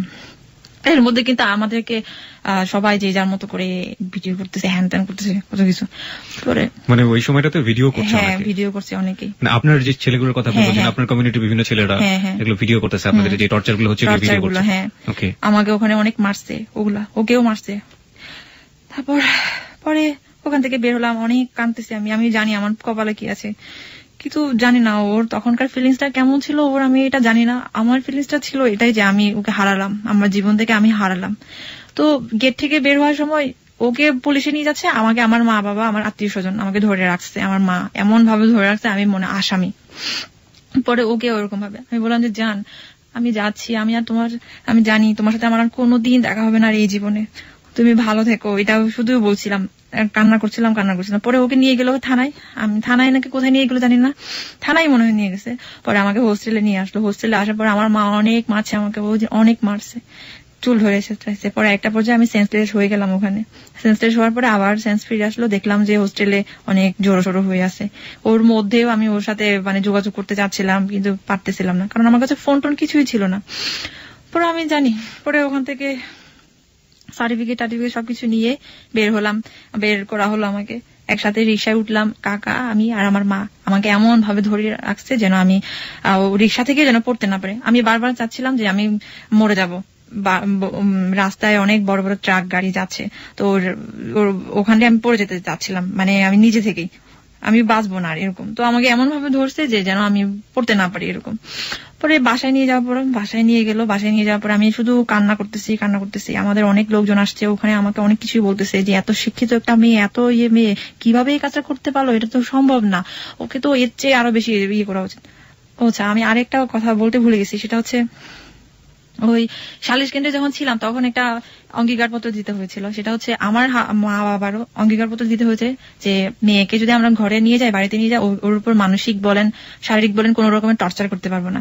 আর আমার হাজবেন্ডের ওর দিতে হয়েছিল হচ্ছে এরকম যে এই মেয়েটাকে ওর বাবা মার অমতে কিংবা ওর অমতে আমি আর কোনোদিন ওকে নিয়ে আসতে পারবো না, যদি নিয়ে আসি তাহলে আমার এ ধরনের সমস্যা হবে। সিগনেচার সবকিছু দিতে হয়েছে, আমারও দিতে হয়েছে, ওরও দিতে হয়েছে। কিন্তু এগুলো তো আর কে মানে, এইসব কথা আর কে মানে, আমার বাবা মা তো মানেই নাই, যে অত্যাচার বলেন যেটা বলেন আর কি। কোন রকমে ওই কাজিনের বাসায় নিয়ে গেলো, আমি কান্না করতেছি অনেক। আমি আমার মাকে বলতেছি, মা দেখো তোমার সাথে আমার একটা গোপন কথা আছে। তারপর মা বলেছে, কি কথা বলো, বলতেছে আমার সাথে কথাই বলতে চাচ্ছে না এরকম। তারপর আমি বললাম যে মা দেখো, আমি আমি আমি আমি যাবো না, তুমি আমাকে নিয়ে কি করবা, আমি তো একদম নষ্ট হয়ে গেছি। বললাম যে আমার শরীর, আমার গর্ভে ওর সন্তান, বেবি আসছে। আমি তো, এটা কি সত্য ছিল? হ্যাঁ, এটা সত্য ছিল, কিন্তু তখনও পর্যন্ত আমি জানতাম না আর কি যে আমার এটা ছিল আর কি। আমি বলেছিলাম এই কারণে যে আমি যেন আমি রেহাই পাই, তারপরও যেন আমাকে যেন তারপরও মা এটলিস্ট মেয়ে তো এরকম ভাবে যেন আমাকে করে। মানে আপনি এটা বলেছিলেন কিন্তু আপনি নিশ্চিত ছিলেন না, পরবর্তীতে সত্যি ছিল? পরবর্তীতে সত্যই ছিল। পরে ওভাবে আমাকে নিয়ে গেল। ওটা শোনার পর তো আরো বেশি ক্রেজি হয়ে গেল আমার উপর, না এই রক্তকে জীবনে আমরা নিব না এরকম ভাবে আর কি, প্রয়োজনে আমার মেরে ফেলবে এই অবস্থা। পরে বাড়িতে নিয়ে গেল, বাড়িতে সারা রাত পাহারা দিয়ে নিয়ে গেল, পুলিশ পাহারা দিয়ে, যেন ও কোনো সমস্যা কোনো করতে না পারে এরকম পাহারা দিয়ে নিয়ে যাওয়ার পরে এমনও চেষ্টা করেছি আমি, জানলা খোলা ছিল, জানলা দিয়ে আমি বাস থেকে আমি লাফ দিতে চেয়েছিলাম যাওয়ার সময়, এমনও চেষ্টা করেছি, কিন্তু ওটা পারি নাই। আমার পিসিমা সব সময় আমার সাথে একদমই টোটালি চোখের পাতা এক করে নাই, সারা রাত ওই দিন আমাকে পাহারা দিচ্ছে, গাইড দিচ্ছে। পরে ওরকম ভাবে বাড়িতে নিয়ে গেল। সকাল হলো, প্রথমে কাকার বাসায় আমাকে অনেক অত্যাচার করা হলো, অনেক ভাত পর্যন্ত খেতে দেয় না, অনেক এমন ভাবে। তারপর আমার মা যখনই ওটা শুনতে পারলো যে আমি এরকম কনসিভ করেছি, এই সেই এগুলা বলতেছে, তুই এরকম একটা পাপী মেয়ে, তোরে এই দুনিয়াতে রাখা উচিত না, তোরে আজকেই মেরে ফেলা উচিত, তোরে এরকম এইগুলা এই রক্তগুলা অজাতের রক্ত এনতেন এগুলো বলে অনেক কিছু বকা দিচ্ছে আমাকে, অনেক কিছুই। মানে আমাকে গোসল করতে দিচ্ছে না, আমাকে ভাত খাইতে দিচ্ছে না, আমি কি অবস্থার মধ্যে তার আমার চুল টুল একদম এলোমেলো, সব অনেক কিছু এই অবস্থা, কাপড় চোপড় ছিঁড়া। এর মধ্যে বাথরুমে গেলেও সাথে সাথে আরেকজন যাবে এই অবস্থা, যেন আমি ওরা ধারণা করেছিল যে আমার কাছে ফোন আছে কিনা, ফোন আছে, বাট আমি বডি চেক করতে দিই না ওদেরকে, যার কারণে ওরা আমার কাছে মোবাইল যে ছিল সেটা ওরা ধরতে পারেনি। তো এর মধ্যে বাথরুমে গিয়ে আমি ওর সাথে ফিস করে কথা বলতাম, মেসেজ দিতাম এরকম ভাবে, কিন্তু ফোনটা তো হ্যাম্পার হচ্ছিল, যে পানি হচ্ছিল, ভিজে যাচ্ছিল, যার কারণে। তারপর ওভাবে আমাকে বাড়িতে নিয়ে গেল, প্রথমে তো কাকার বাসা থেকে রাত্রে আমাকে বাড়িতে নিয়ে গেল, যেন এলাকার তো জানাজানি হয়ে গেছে। বাড়িতে নিয়ে যাওয়ার পরে আমাকে অনেক মারলো, কাকাই মারছে আমাকে, মা মারছে। পরে এভাবে আমার বন্দি জীবন শুরু হলো। প্রায় 7 মাস ছিলাম বন্দি, একদম পৃথিবীর থেকে বাইরে, গৃহবন্দী যেটা বলে। এর মধ্যে ওর সাথে আমার যোগাযোগ হতো, ফোনে যোগাযোগ হতো, টাইম টু টাইম সবকিছুই বলতাম, ও জানার চেষ্টা করতো সবকিছুই। এর মধ্যে ফোনটা আবার নষ্ট হয়ে গেল, পানি যেহেতু ভিজে গেছে, ডিসপ্লে নষ্ট হয়ে গেল। তারপর কিভাবে কি করা যায়, এখন আমি কি করব, আমাকে সাহায্য করার তো কেউ নাই, আমাকে কে করবে। এর মধ্যে অবশ্যই আমি অনেকের হেল্প পেয়েছি, আমি বলতে চাচ্ছি না তাদের নাম, সমস্যা আছে এই জন্য। তো যাই হোক, ফাইনালি যেটা হলো, এখন আমার বেবিটাকে নষ্ট করাবে। আমি তো তখনও পর্যন্ত কিন্তু আমি শিওর ছিলাম না। যেদিন 1 মাস হওয়ার পরে আমার মা আমার জন্য একটা নিয়ে আসলো, চেক করার জন্য আর কি। পরে দেখলো যে হ্যাঁ এটা সত্যি। এখন তো আমি আরো বেশি হয়ে গেলাম, ইমোশনাল হয়ে গেলাম। আমি কোন রকমে কোনোদিনও না, তারপর কোনোদিনও না। ও আমাকে বলতেছে না তুমি এটা কোনোদিন নষ্ট করো না, কোনোদিন না, যেভাবে পারো বুঝাও ওদেরকে, বলে পালিয়ে চলে আসো হ্যান ত্যান এগুলো বলে বলে। তারপর আমিও আমার মাকে বুঝালাম, মা আমি বাঁচবো না, আমি বাঁচবো না। এখন আমার মা কি করেছে, এমনও দিন গেছে আমাকে পেটে লাথি দিছে শুধুমাত্র ওটার জন্য যে একটা অজাতের রক্ত আছে তোর গায়ে, এইভাবে বলে বলে। পরে আমাকে অনেক লাথি দিত, মা পেটে লাথি দিত যেন আমি করি। পরে আমার বাবাকে আমি বলেছি, আমার বাবাকে পর্যন্ত বলেছি নির্লজ্জের মতো, বাবা আমার শরীরে তো ওরই রক্ত আছে, আমাকে ছেড়ে দাও না, আমার ভবিষ্যতে আমি নিজে গড়বো, আমি চলে যাব ওর কাছে। কিন্তু বলে কি না তোরে এখানে রাখবো, এখানে রেখা তোরে আরেকটা ছেলের সাথে বিয়ে দিব, ব্যাস এটা হচ্ছে কথা। এখন আর কিছু নাই। আমার পিসিমাকে অনেক বলেছি, পিসিমাও কোন রকমে কেউ রাজি হয় না। ইভেন ওর সাথে পর্যন্ত ফোনে কথা বলেছি, পিসিমা ওর সাথে অনেকক্ষণ প্রায় আধা ঘন্টা 1 ঘন্টা কথা বলেছে ওই বিষয়টা নিয়ে, যেন বাচ্চাটাকে নষ্ট না করে এগুলা নিয়ে। পরে যেটা হলো, আমাকে তো আমার মা একটা করলো, বুদ্ধি করলো, যেটা হচ্ছে তুই কি আমাদের ঘরে থাকবি নাকি সমাজে চলে যাবি। সমাজে তুই যদি বাচ্চাটাকে রাখতে চাস তাহলে তুই সমাজে চলে যাইতে, মানে মোট কথা হচ্ছে নিলামে দিবে তখন। আর যদি তুই বাচ্চাটা নষ্ট করিস তাহলে তখন কিন্তু তুই আমাদের কাছে থাকতে পারবি। ব্যাস এখন তুই কোনটা চাস বল, তুই কি তোর জীবনটা চাস নাকি তুই বাচ্চাটা চাস। এখন আমি বলি আমি আমার বাচ্চাটাকে আমি যেভাবে পারি আমি ওটাকে আমি করবো যেভাবে পারি। এর মধ্যে কিন্তু আমাকে অনেক জায়গায় নিতে চেয়েছিল আমার মা ম্যাটারনিটি হসপিটালে, এটা ওয়াশ করার জন্য, বাট আমি করি নাই। যেভাবে হোক পরে সেও আমাকে ফোনে কন্টিনিউ বলতেছে না তুমি এটা কোনোদিন করবে না, এটা করলে কিন্তু তোমার ভবিষ্যতে সমস্যা হতে পারে, ফিজিক্যালি অনেক কিছু, কোনোদিন না কোনোদিন এমন হতে পারে তুমি আর কখনো মা হতে পারবে না এমনও। তারপর আমি ওগুলো শুনে শুনে আরো বেশি ভয় পেয়ে গেছি। পরে আমার মা তো নাছর বান্দা, যেভাবে পারে আমার কাকা আসতেছে, কাকা এসে আমাকে মারতেছে, গায়ের উপর হাত দিচ্ছে। আমি ওদেরকে বলার পর্যন্ত পাচ্ছি না যে তোমরা তো অঙ্গীকার পত্র দিয়ে আসছো, কেন তোমরা আমাকে আমার গায়ে হাত দিচ্ছ। এখন আমি যদি পুলিশের কাছে ফোন করি তাহলে তো তোমরা এই কেসে পড়বা, এইগুলা পর্যন্ত বলেছি আমি। পরে আমার মা বলেছে ওগুলা কিচ্ছু ছিল না, ওগুলো একটা অভিনয় ছিল, জাস্ট কিছুই না, তোকে নিয়ে আসার জন্য তোরে মারবো না। বারবার একটা জিনিস আসছে, সেটা হচ্ছে মার কথা আসছে, মানে যেখানে আসলে বাবার থাকার কথা সেখানে মা। অ্যাকচুয়ালি আমাদের ফ্যামিলিতে আমার মাটাই একটু বেশি, মানে আপনাদের কমিউনিটিতে মাটাই প্রাধান্যটা বেশি। আমাদের কমিউনিটি বলতে কি মানে এক একজনের ফ্যামিলি এক এক ধরনের, আমাদের ফ্যামিলিতে হচ্ছে আমার মা একটু প্রাধান্য বেশি আর কি। তো যাই হোক বাবাও আছে, কিন্তু বাবা একটু শান্তশিষ্ট, আমার মা বেশি ক্রেজি, একদম অনেক বেশি এক্সাইটেড। তো যাই হোক যেটা হোক, উনিও অনেক মানুষের সাথে মিশে সমিতি টমিতি করে, এই জন্য হয়তো বা অনেক এরকম আমার মা। তো যেটা হচ্ছে ফাইনালি আমার জন্য একটা ওষুধ নিয়ে আসলো, গাইনোকোসিড নামে একটা ওষুধ নিয়ে আসলো। ওটা ওদের সামনে আমাকে খেতে হলো, বিশ্বাস করে না যে আমি খাবো কিনা, এটা ওদের সামনে আমাকে খেতে হলো। তো আর কি করা, সব শেষ, যেটুকু আশা ছিল সব শেষ। পরে ওভাবে আমাকে গ্রামে পাঠালো, গ্রামের জঙ্গলের মধ্যে থেকে আমি ওকে ফোন দিতাম, ফোন দিয়ে ওর সাথে কথা হতো। এর মধ্যে 2-3টা ফোন আমি আমার কাছ থেকে কেড়ে নিয়েছে, যেভাবে হোক পেয়েছে। তারপর এর মধ্যে আমি আবার ম্যানেজ করেছি, এগুলো আমি বলতে চাচ্ছি না কিভাবে ম্যানেজ করেছি এগুলো, কারণ সমস্যা আছে এই জন্য। পরে গ্রামে যাওয়ার পরে ওখানে আমাকে প্রায় 1 মাসের মতো রাখছিল গ্রামে। ইচ্ছে করে গ্রাম থেকে নিয়ে আসে না, গ্রামে তো কোনো নেটওয়ার্ক নেই, কোনো কিছু নেই, যেন আমি ওর সাথে যোগাযোগটা করতে না পারি। আর এগুলা ওকে যেন ভুলে যায়। ওখানে গিয়ে ওকে আমি চিঠি পাঠাতাম, অনেক বড় বড় করে চিঠি পাঠাতাম, কুরিয়ারে করে চিঠি দিতাম অনেক ওর প্রতি। কিন্তু ও কেমন হয়েছিল, প্রথম দিকে ও ভালো হয়েছিল, যোগাযোগটা ভালো করছিল, কিন্তু শেষের দিকে এসে সে কেমন একটু খাপছাড়া হয়ে গেল। আমি ওকে আর আগের মতো করে আর পাচ্ছি না, ও আমাকে অ্যাভয়েড করা শুরু করলো। তখন আমার অনেক বেশি কষ্ট, তো আমার মনে হতো আমি আর বাঁচবো না, এত কিছু করলাম, আজকে সে আমার সাথে এরকম করছে। পরে যাই হোক ওভাবে আসার পরে ফাইনালি যেটা হলো অগাস্টের দিকে আমি ওর সাথে কথা বলতেছিলাম দুপুরের দিকে। তো আমার ছোট ভাইটা এসে আমাকে দেখলো যে আমি কথা বলতেছি, পিছন থেকে আমাকে এত বড় একটা লাকড়ি আছে, ওই যে চুলা জ্বালায়। আপনার ছোট ভাইয়ের বয়সের ডিফারেন্স কত আপনার সাথে? 10 years। আপনার চেয়ে 10 বছরের ছোট।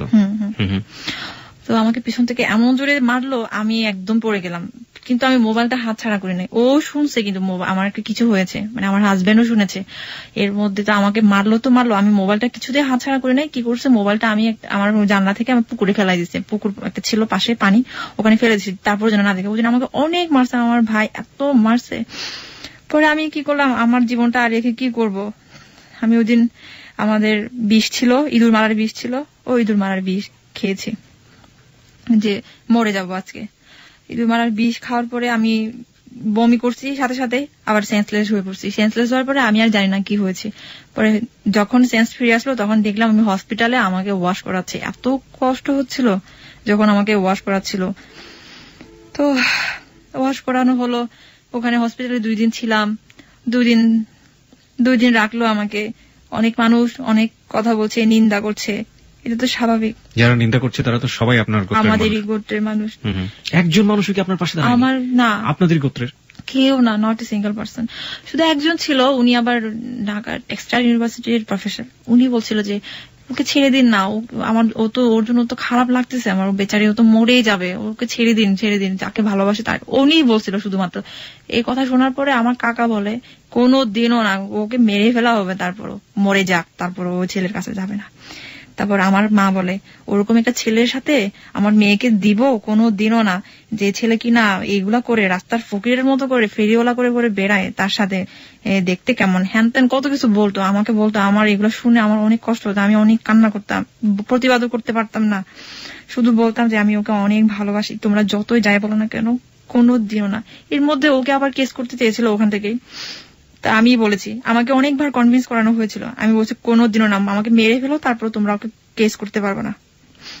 শুধুমাত্র আমার কারণে কেস করতে পারে নাই, না হলে কিন্তু কেস হয়ে যেত ব্যাপারটা। তাহলে পরে এর মধ্যে আমাকে হসপিটাল থেকে বাড়িতে নিয়ে আসা হলো। ও জানে এগুলা সব, আমার মানে শুভাকাঙ্ক্ষী আর কি, সে ওকে মেসেজ করে পাঠাইছে দিদির এই অবস্থা, এগুলা ও জানে এগুলা সব।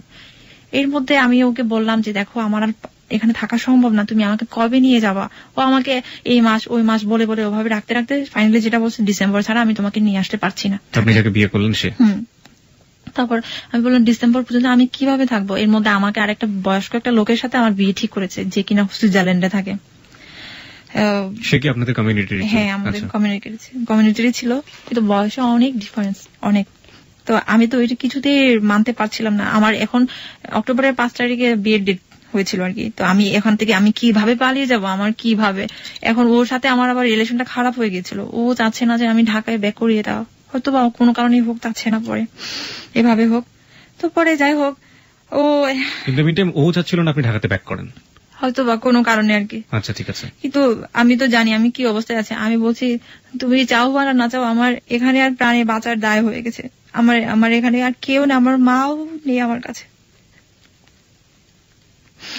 পরে যে মা আমাকে আদর করতো, সেই মা আমাকে কোনোদিনও আর ভাত খাইতে ডাকেনি, কোনোদিনও না। আমি মানে মানুষ কুকুর পাললেও কুকুরকে অনেক বেশি ইয়ে করে, আমি ওরকম ছিলাম ফ্যামিলিতে, এত ফেলনা ছিলাম। পরে যেটা হলো, ফাইনালি আমার একটা ফ্রেন্ডের মাধ্যমে, ঢাকারই ওই ফ্রেন্ডের মাধ্যমে আমি সবকিছু যোগাযোগ করলাম যে কিভাবে কি করব। এমন আমার হাজবেন্ড এটা বলেছে যে তুমি যদি ঢাকায় আসো তাহলে আমি কিন্তু তোমার মাকে বলে দিব যে তোমার কাছে মোবাইল আছে, এটা আমি বলে দিব। আমি এটা শোনার পর তো আমি একদম বেশি হয়ে গেছিলাম যে কিভাবে সে এই কথাটা বলতে পারলো। কিন্তু আমি জানি ওখানে আমার পক্ষে আর থাকা সম্ভব হচ্ছে না, আর সম্ভবই না। ওখানে থাকা মানে হচ্ছে মৃত্যু, আর কিছুই না। পরে আমি আসলাম, যেভাবে হোক একটা দিন আসলো। আমি সময় খুঁজতেছিলাম, সুযোগ খুঁজতেছিলাম, আমি কিভাবে আসবো। এর মধ্যে আমার বাবা মা যদি অফিসে চলে যায়, আমি এই সুযোগগুলো খুঁজতেছিলাম। আমি ওরকম ভাবে একটা দিন আসলো, সময় আসলো যে অনেক কিছুই আছে, অনেক কিছুই। পরে আমার কাছে একটা বোরকা ছিল, ওই বোরকাটা ম্যানেজ করেছি আর কি যেভাবে হোক। আমি পরে আসলাম ঢাকায় যে আসতেছি, ওকে কিন্তু বলি নাই আমি ঢাকায় আসতেছি এটা, কারণ আমার মধ্যে ভয় ঢুকে গেছিল যে ও যেহেতু বলেই দিয়েছে, আমার মাকে সে বলে দিবে, তাহলে আমি ওকে আর কেন বলবো। আমি বলি নাই। কিন্তু আমি ঢাকায় আসছিলাম এ কারণে যে আমি ঢাকায় আসলে ওকে আমি পাবো, যেভাবে হোক ওকে আমি পাবো। আমি ওর সবকিছুই জানি, প্রয়োজনে আমি ওদের বাড়িতে যাবো। এই জন্য আমি আসছিলাম। আমার এতটুকু বিশ্বাস ছিল যে আমি ঢাকায় আসলে ও আমাকে কোনোদিনও আমাকে ফেলে দিতে পারবে না, এতটুকু বিশ্বাস ছিল। হয়তো বা কোনো কারণে সে আমাকে অ্যাভয়েড করতেছিল, তখন ওর সমস্যা হচ্ছিল, এই জন্য এত বেশি। পরে ঢাকা আসলাম। ঢাকা আসার পরে একটা ফ্রেন্ডের বাসায় উঠলাম। ফ্রেন্ডের বাসায় কয়েকদিন থেকে ওকে আমি জানালাম যে আমি ঢাকা আসছি, এইগুলা, তুমি আমার সাথে দেখা করো। This track was downloaded from FusionBD.com. তো ও আমার সাথে দেখা করতে গেল, যে আমি যে জায়গায় ছিলাম। দেখা করার পরে ওই দিন প্রথম দেখা, অনেক কান্নাকাটি করলাম। ও আমাকে বলল, জান তুমি চলে যাও বাসায়, তুমি বাসায় চলে যাও। তখনও বলতেছে বাসায় চলে যাওয়ার জন্য, মানে আপনার খাগড়াছড়ির যে বাড়ি, সে বাড়িতে চলে যাওয়ার জন্য। হ্যাঁ, আমাকে বলে তুমি বাসায় চলে যাও। আমি বলছি, তুমি কি বলো জান, আমি কিভাবে আসছি তুমি জানো? আমি মরণ মৃত্যুকে হাতে নিয়ে আসছি। যদি আমাকে কেউ ধরে ফেলতো, আমার ওদের মৃত্যু হতো, মেরে ফেলতো, আমাকে শুট করতে পুরো এরকম। তো এরকমই ছিল, কারণ আমাদের ওখানে তো এরকমই হয়। পরে বলতেছে, না তুমি চলে যাও প্লিজ, আমি এস্টাবলিশ হলে আমি তোমাকে নিয়ে আসবো, আমি এই সমস্যার মধ্যে আছি, দেখো এই সমস্যা। আমি বলছি, দেখো জান, তুমি, আমারও তো যোগ্যতা আছে, আমি আমার যোগ্যতা নিয়ে আমি চাকরি করবো, তুমি, আমাদের কোনো সমস্যা হবে না। আমি ওকে বললাম, আমি তো তোমারই বউ, তোমারই বিয়ে করাবো, তুমি কেন এরকম করছো, কেন তুমি এমন করছো? আমি ওকে অন্যরকম, মানে আমি চিনতেই পারছিলাম না, ও কেমন জানে হয়ে গেল। পরে আমি আমার বান্ধবীকে বললাম, দেখ এই অবস্থা, যার জন্য আসলাম সে আজকে এই অবস্থা, এই বলছে, কি করব আমি এখন? আমার বান্ধবী বলতেছে, তোরে তো আমার বাসায় রাখাও এখন মুশকিল হয়ে গেছে, কারণ তোর বাবা মা যে কোনো মুহূর্তে তোরে এখন থানায় কেস করছে, জিডি করছে যেহেতু, তাহলে তো তোর যে কোনো মুহূর্তে আমরাও বিপদে পড়বো, তোরে রাখা এখানে তো সমস্যা। এখন এর মধ্যে আমাকে আবার কিছু পরামর্শ দিল, সেটা হচ্ছে যে তুই রিলিজিয়নটা চেঞ্জ করে ফেল, এই অমুক রিলিজিয়নে আয়। মানে আপনি যে রিলিজনটা আপনার হাজবেন্ডের জন্য চেঞ্জ করলেন, সেটা চেঞ্জ করে অন্য একটা রিলিজনে যেতে বলতেছে। তো যেটা বাংলাদেশে মানে সংখ্যাগরিষ্ঠ আর কি। হ্যাঁ, তো আমি ভাবছি, না আমি কিভাবে করবো, আমি এটা কোনোদিন না। তারপর অনেক আমাকে মেন্টালি যেটা বলে একদম ওয়াশ করে ফেললো, যে হ্যাঁ না এরকম হবে। আরো কিছু ভাইয়া ছিল, ওরাও আমাকে করছে, ইনফ্লুয়েন্স করেছে যে হ্যাঁ ওকে এখানে রাখা যাবে না, ওকে রাখলে আমরাই বিপদে পড়বো, পুলিশ টুলিশ নিয়ে এসে আমরাই বিপদে পড়বো, এরকম ভাবে, নয় ওকে এটা করতে হবে, নয় ওকে এটা করতে হবে। তা আমি তখন ওকে বললাম যে দেখো জান, আমাকে তো এরকম করতে বলতেছে, আমি কি করব, তুমি তো আমাকে নিয়েও যাচ্ছ না, তাহলে আমাকে যদি নিয়ে যাই। তারপর সে তখন আমাকে তেমন একটা কিছুই বলে নাই, পরে আমি সিদ্ধান্ত নিলাম, আমি আর কি করবো, আমার কিচ্ছু করার বাকি নেই, এখন আমাকে বাঁচতে হবে, আমার কোথায় যাব আমি এখন। আমি পরে রিলিজন চেঞ্জ করার জন্য আমি সবকিছু এগ্রি হলাম। তবে ওখানে একটা ভাইয়া ছিল, ওই ভাইয়াটা সবকিছু একটা উকিলের সাথে কথাটা বলে হ্যান ত্যান কত কিছু সব পেপারস রেডি করছে, এবং ওনার সাথেও গিয়েছি আমি কোর্টে, যাওয়ার পরে সিগনেচারও করেছি, কিন্তু ওই দিন ম্যাজিস্ট্রেটটা অ্যাবসেন্ট ছিল, যার কারণে আর ওটা হয়নি। তো ওই দিন আবার আমার হাজবেন্ড ওখানে গিয়েছে, আমার বান্ধবীর সাথে অনেকক্ষণ কথা বলেছে এই বিষয়গুলো নিয়ে।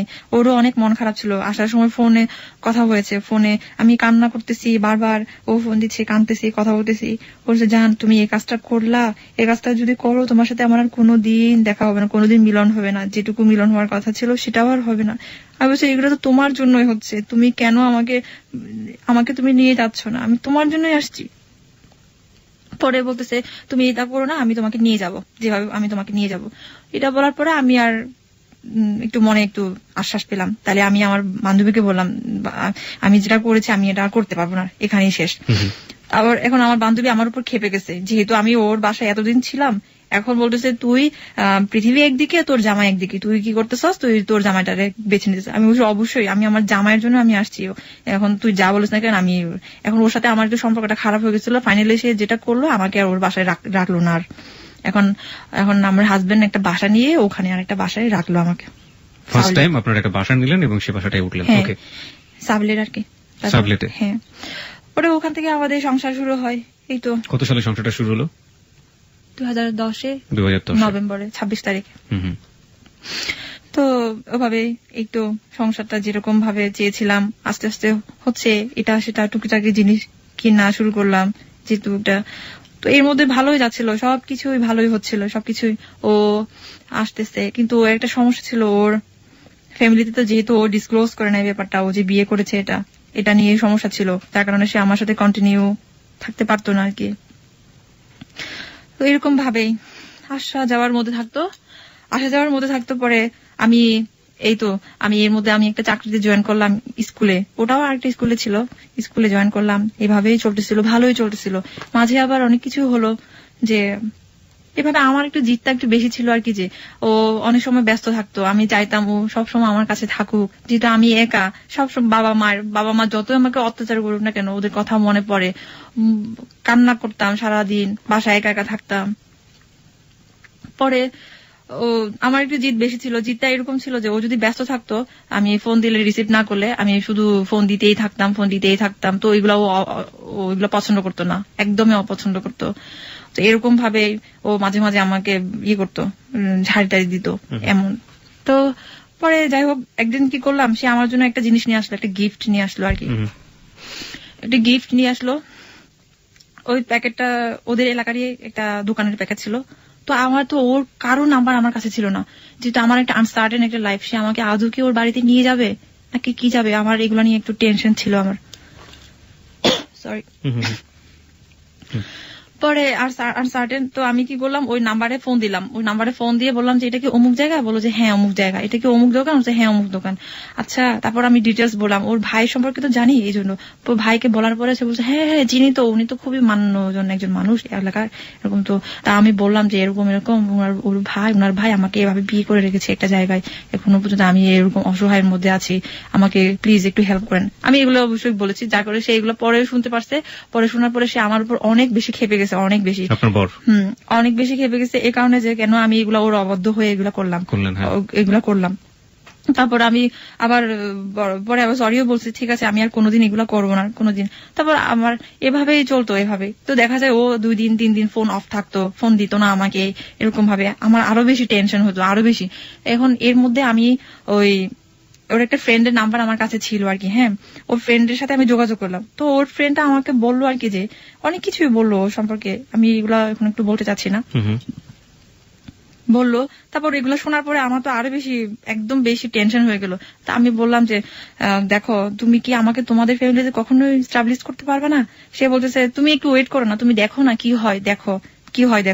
আমি বলছি আমি আর কত দেখবো, আমি তো দেখতেছি, দেখতে তো এতদিন চলে গেল, আজকে প্রায় তখন যদি 1 বছর হয়ে গেল আর কি, হ্যাঁ 1 বছর হয়ে গেছে। তারপর এরকম ভাবেই ভালোই যাচ্ছিল, আবার দিনকাল সবকিছু ভালো যাচ্ছিল। তারপর ও যা বলতো আমি তাই শুনতাম। ইভেন আমার অনেক ভালো ভালো জায়গায় চাকরিও হয়েছিল, কিন্তু ও চাকরি করাটা পছন্দ করতো না, যার কারণে আমি চাকরি ওগুলা ছেড়ে দিয়ে আসছি, চাকরি করি নাই।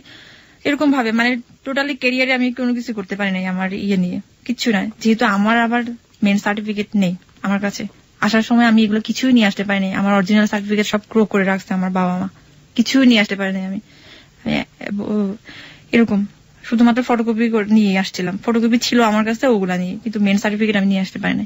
যার কারণে ওটা আমার একটা উইক পয়েন্ট, আমি ভালো জায়গাতে আমি ট্রাই করতে পারছি না, ইচ্ছা থাকা সত্ত্বেও, আমার যোগ্যতা থাকা সত্ত্বেও। আবার এদিকে বাসা থেকেও বের হতে পারছি না, যদি কেউ না কেউ দেখে ফেলে আমাকে ধরে নিয়ে যাবে আবার, তখনও ওটা ছিল। এখনো তো আপনাকে এক ধরনের হিডেন ওয়ার্ল্ডই থাকে এরকম, এখনো তো অবশ্য আছে, এখনো কিছু কিছু জায়গা আছে রেস্ট্রিক্টেড জায়গা, আমি ওগুলোতে এখনো যেতে পারি না আর কি। তো ওরকম ভাবেই চলতেছিল ভালোই। এপ্রিলের 14 তারিখে আমরা ইয়েতে গেলাম 2011-তে ফ্যান্টাসিতে, আমাকে নিয়ে গেল ও, তখন প্রথমবারের মতো আমাকে সে ঘুরতে নিয়ে গেল এরকম ভাবেই। এভাবে ভালোবাসা ভালো লাগা সবকিছুই ঝগড়া এটা সেটা হতো এর মধ্যে, অনেক কিছুই। তারপর আবার আমরা বাসা চেঞ্জ করলাম, বাসা চেঞ্জ করে আরেকটা বাসায় গেলাম। এখন যে বাসা আছে আপাতত এখানে 1 বছর হয়ে গেছে, গত বছর জুনে আমরা উঠেছি আর কি, এবছরই 1 বছর হয়ে গেল। মাসির কথা না বললেই না, উনি এখন আমার মায়ের মতো, এখন উনি আমাকে নিজের মেয়ের মতো করেই দেখে আর কি। উনি জানেন সব স্টোরি? হ্যাঁ উনি সবই জানেন, উনি কি আমাদের কমিউনিটির নাকি আলাদা? উনি আমার হাজবেন্ডের কমিউনিটি আর কি, মানে তো যাই হোক উনি সবকিছুই জানে। উনি আমাকে নিজের মেয়ের মতো করে আশ্রয় দিল, একদমই নিজের মেয়ের মতো করে, যেহেতু আমার হাজবেন্ড সবসময় আসতে পারে না, আমাকে সবকিছুই দেখাশোনা দেখভাল যেটা বলে সবকিছুই করে উনি, সবকিছুই। তো ফাইনালি যেটা হলো, আমার হাজবেন্ড আস্তে আস্তে আমার কাছ থেকে একটু ডিটাচ হচ্ছে। আমি বুঝতেছি ব্যাপারটা কেন হচ্ছে, এটাও আমি তখনও আমি বুঝতে পারি না, অ্যানালাইজ করতে পারি না। তবে এখন আমি বুঝতে পারি আমারও কিছু লেকিংস ছিল কিংবা আছে এখনো পর্যন্ত, যার কারণে সে আমার কাছ থেকে আজ অনেক দূরে। ল্যাকিংস বলতে আপনি কি ধরনের ল্যাকিংস বলছেন? আপনার ল্যাকিংস যেহেতু আপনি বোঝেন সেই জন্যই আপনাকে জিজ্ঞেস করা। আমার লেকিংস বলতে কি, ওই যে বললাম আমি একটু একরোখা টাইপের, জেদ টাইপের। আমার যেটা একবার জেদ চাপ করে সেটা আমার করতেই হবে, এমনও গেছে যে ও আসতে পারবে না। তো আমার হচ্ছে কি আমি একটু বেশি ইমোশনাল, যেমন আমি ওকে অনেকটুকু ভালোবাসি, তো ওর প্রতি আমার রাগও একটু বেশি। এমন হয়েছে যে ও যদি বলে যে আমি অমুক দিন আসবো, কিন্তু ও যদি আসতে না পারে তখন আমার এত কষ্ট হয়, আমি মনে হয় আমি দুনিয়াতে থাকবো না। কারণ ওর জন্য আমি এত রান্না করতাম, মানে ও যা যা পছন্দ করে সবকিছু রান্না করতাম, রান্না করে ওর জন্য সারা রাত জেগে বসে থাকতাম যে আসবে ও বেসিক্যালি তো রাতেই আসে, কারণ আস্তে আস্তে অনেক দেরি হয়ে যায়, দূরে থাকে যেহেতু। তো ওর জন্য অনেক পছন্দ জিনিসপত্র রান্না করে রাখতাম। তো এইগুলা নিয়ে ওর সাথে মানে রাগ হতো, কেন তুমি আসবে না, তোমাকে আসতেই হবে, এভাবে আসতেই হবে, তুমি আমাকে বোঝো না, এগুলা বলে ও এগুলা একটু পছন্দ করে না। মানে আমি যে জোর করবো সে পছন্দ করে না, মানে সে জোর জিনিসটা মোটেই পছন্দ করে না। সে চায় হচ্ছে আমি কুল থাকবো, সে যা বলবে আমি তাই শুনবো, এটাই হচ্ছে কথা তার। তো আমি তো এতদিনই ওটাই করছিলাম, কিন্তু এখন বাধ্য হচ্ছি জোর করতে। তো যাই হোক, প্রথম দিকে আবার এর মধ্যে আবার গেল কোথাও সিলেটে গেছে, সিলেট গেছে কিন্তু আমাকে কোনো কিছু বলে যায়নি। মোবাইল বন্ধ, কিভাবে কি করবো আমি ওর সাথে যোগাযোগ করবো, মরে গেছে নাকি বেঁচে আছে। আমাকে একটা ইনফরমেশন দিবেন যে ওর ফ্যামিলি কি এখন জানে যে আপনাকে সে বিয়ে করেছে, বা ওর ফ্যামিলির অবস্থাটা কি আপনি কিছু জানেন? ওর ফ্যামিলি এখন জানে, কয়েকদিনে জানে। কয়েকদিন মানে কতদিন আপনার ধারণা মতে? 4-5 days ago। মাত্র 4-5 দিন আগে জেনেছে যে সে একটা ভিন্ন কমিউনিটির একটা মেয়েকে বিয়ে করেছে এবং সে মেয়েটা তাদের রিলিজিয়ন নিয়েছে। ওকে, তো আপনি কি জানেন যে 4-5 দিন জানার পরে ওকে মানে মেনে নিয়েছে, বা ওদের প্রতিক্রিয়াটা আসলে কি? অ্যাকচুয়ালি ওর সাথে আমার তো ডিটাচ হয়ে গেছে, যার কারণে সে তো আমাকে এত কিছু বলে না আর এখন। ডিটাচ মানে আপনি কি ধরনের ডিটাচ? ডিটাচ বলতে কি মেন্টালি ডিটাচ বলেন। তারপর ও আসে না, প্রায় আজকে 4 মাস হয়ে গেল আমার কাছে। 4 মাস যাবত আসেন আপনার কাছে? হ্যাঁ। কোথায় থাকে আপনি জানেন? কোথায় থাকে সেটাও জানি না, ঢাকায় থাকে এটা জানি, কিন্তু কোথায় থাকে আমাকে কোনো কিছুই বলে না, ফোনেও কথা বলে না, মানে খুব কম কথা বলে, খুব কম। অনেক ব্যস্ত থাকে, শুধু ব্যস্ততা দেখায়। তো এই তো এখন ওর ফ্যামিলি জানার পরও জানি না ওর ফ্যামিলির মধ্যে কি ধরনের প্রতিক্রিয়া হচ্ছে এখনো, কারণ সে তো আমাকে সবকিছু শেয়ার করে না, সবকিছু তো বলেও না। আমি যদি জিজ্ঞেস করি তখন বলে যে এগুলো তো শুনে লাভ কি, তোমার শুনে লাভ কি, এগুলা যা ক্ষতি করেছো তুমি, আর কি ক্ষতি করবা, এটা বলে। কিন্তু আমি একটা জিনিস বুঝাতে পারলাম না যে আমি যা করেছি সব ওকে পাওয়ার জন্য করেছি, ভালোবাসার, আর কিছুই না। কারণ এই পৃথিবীতে তুমি ছাড়া আমার আর কেউ নেই।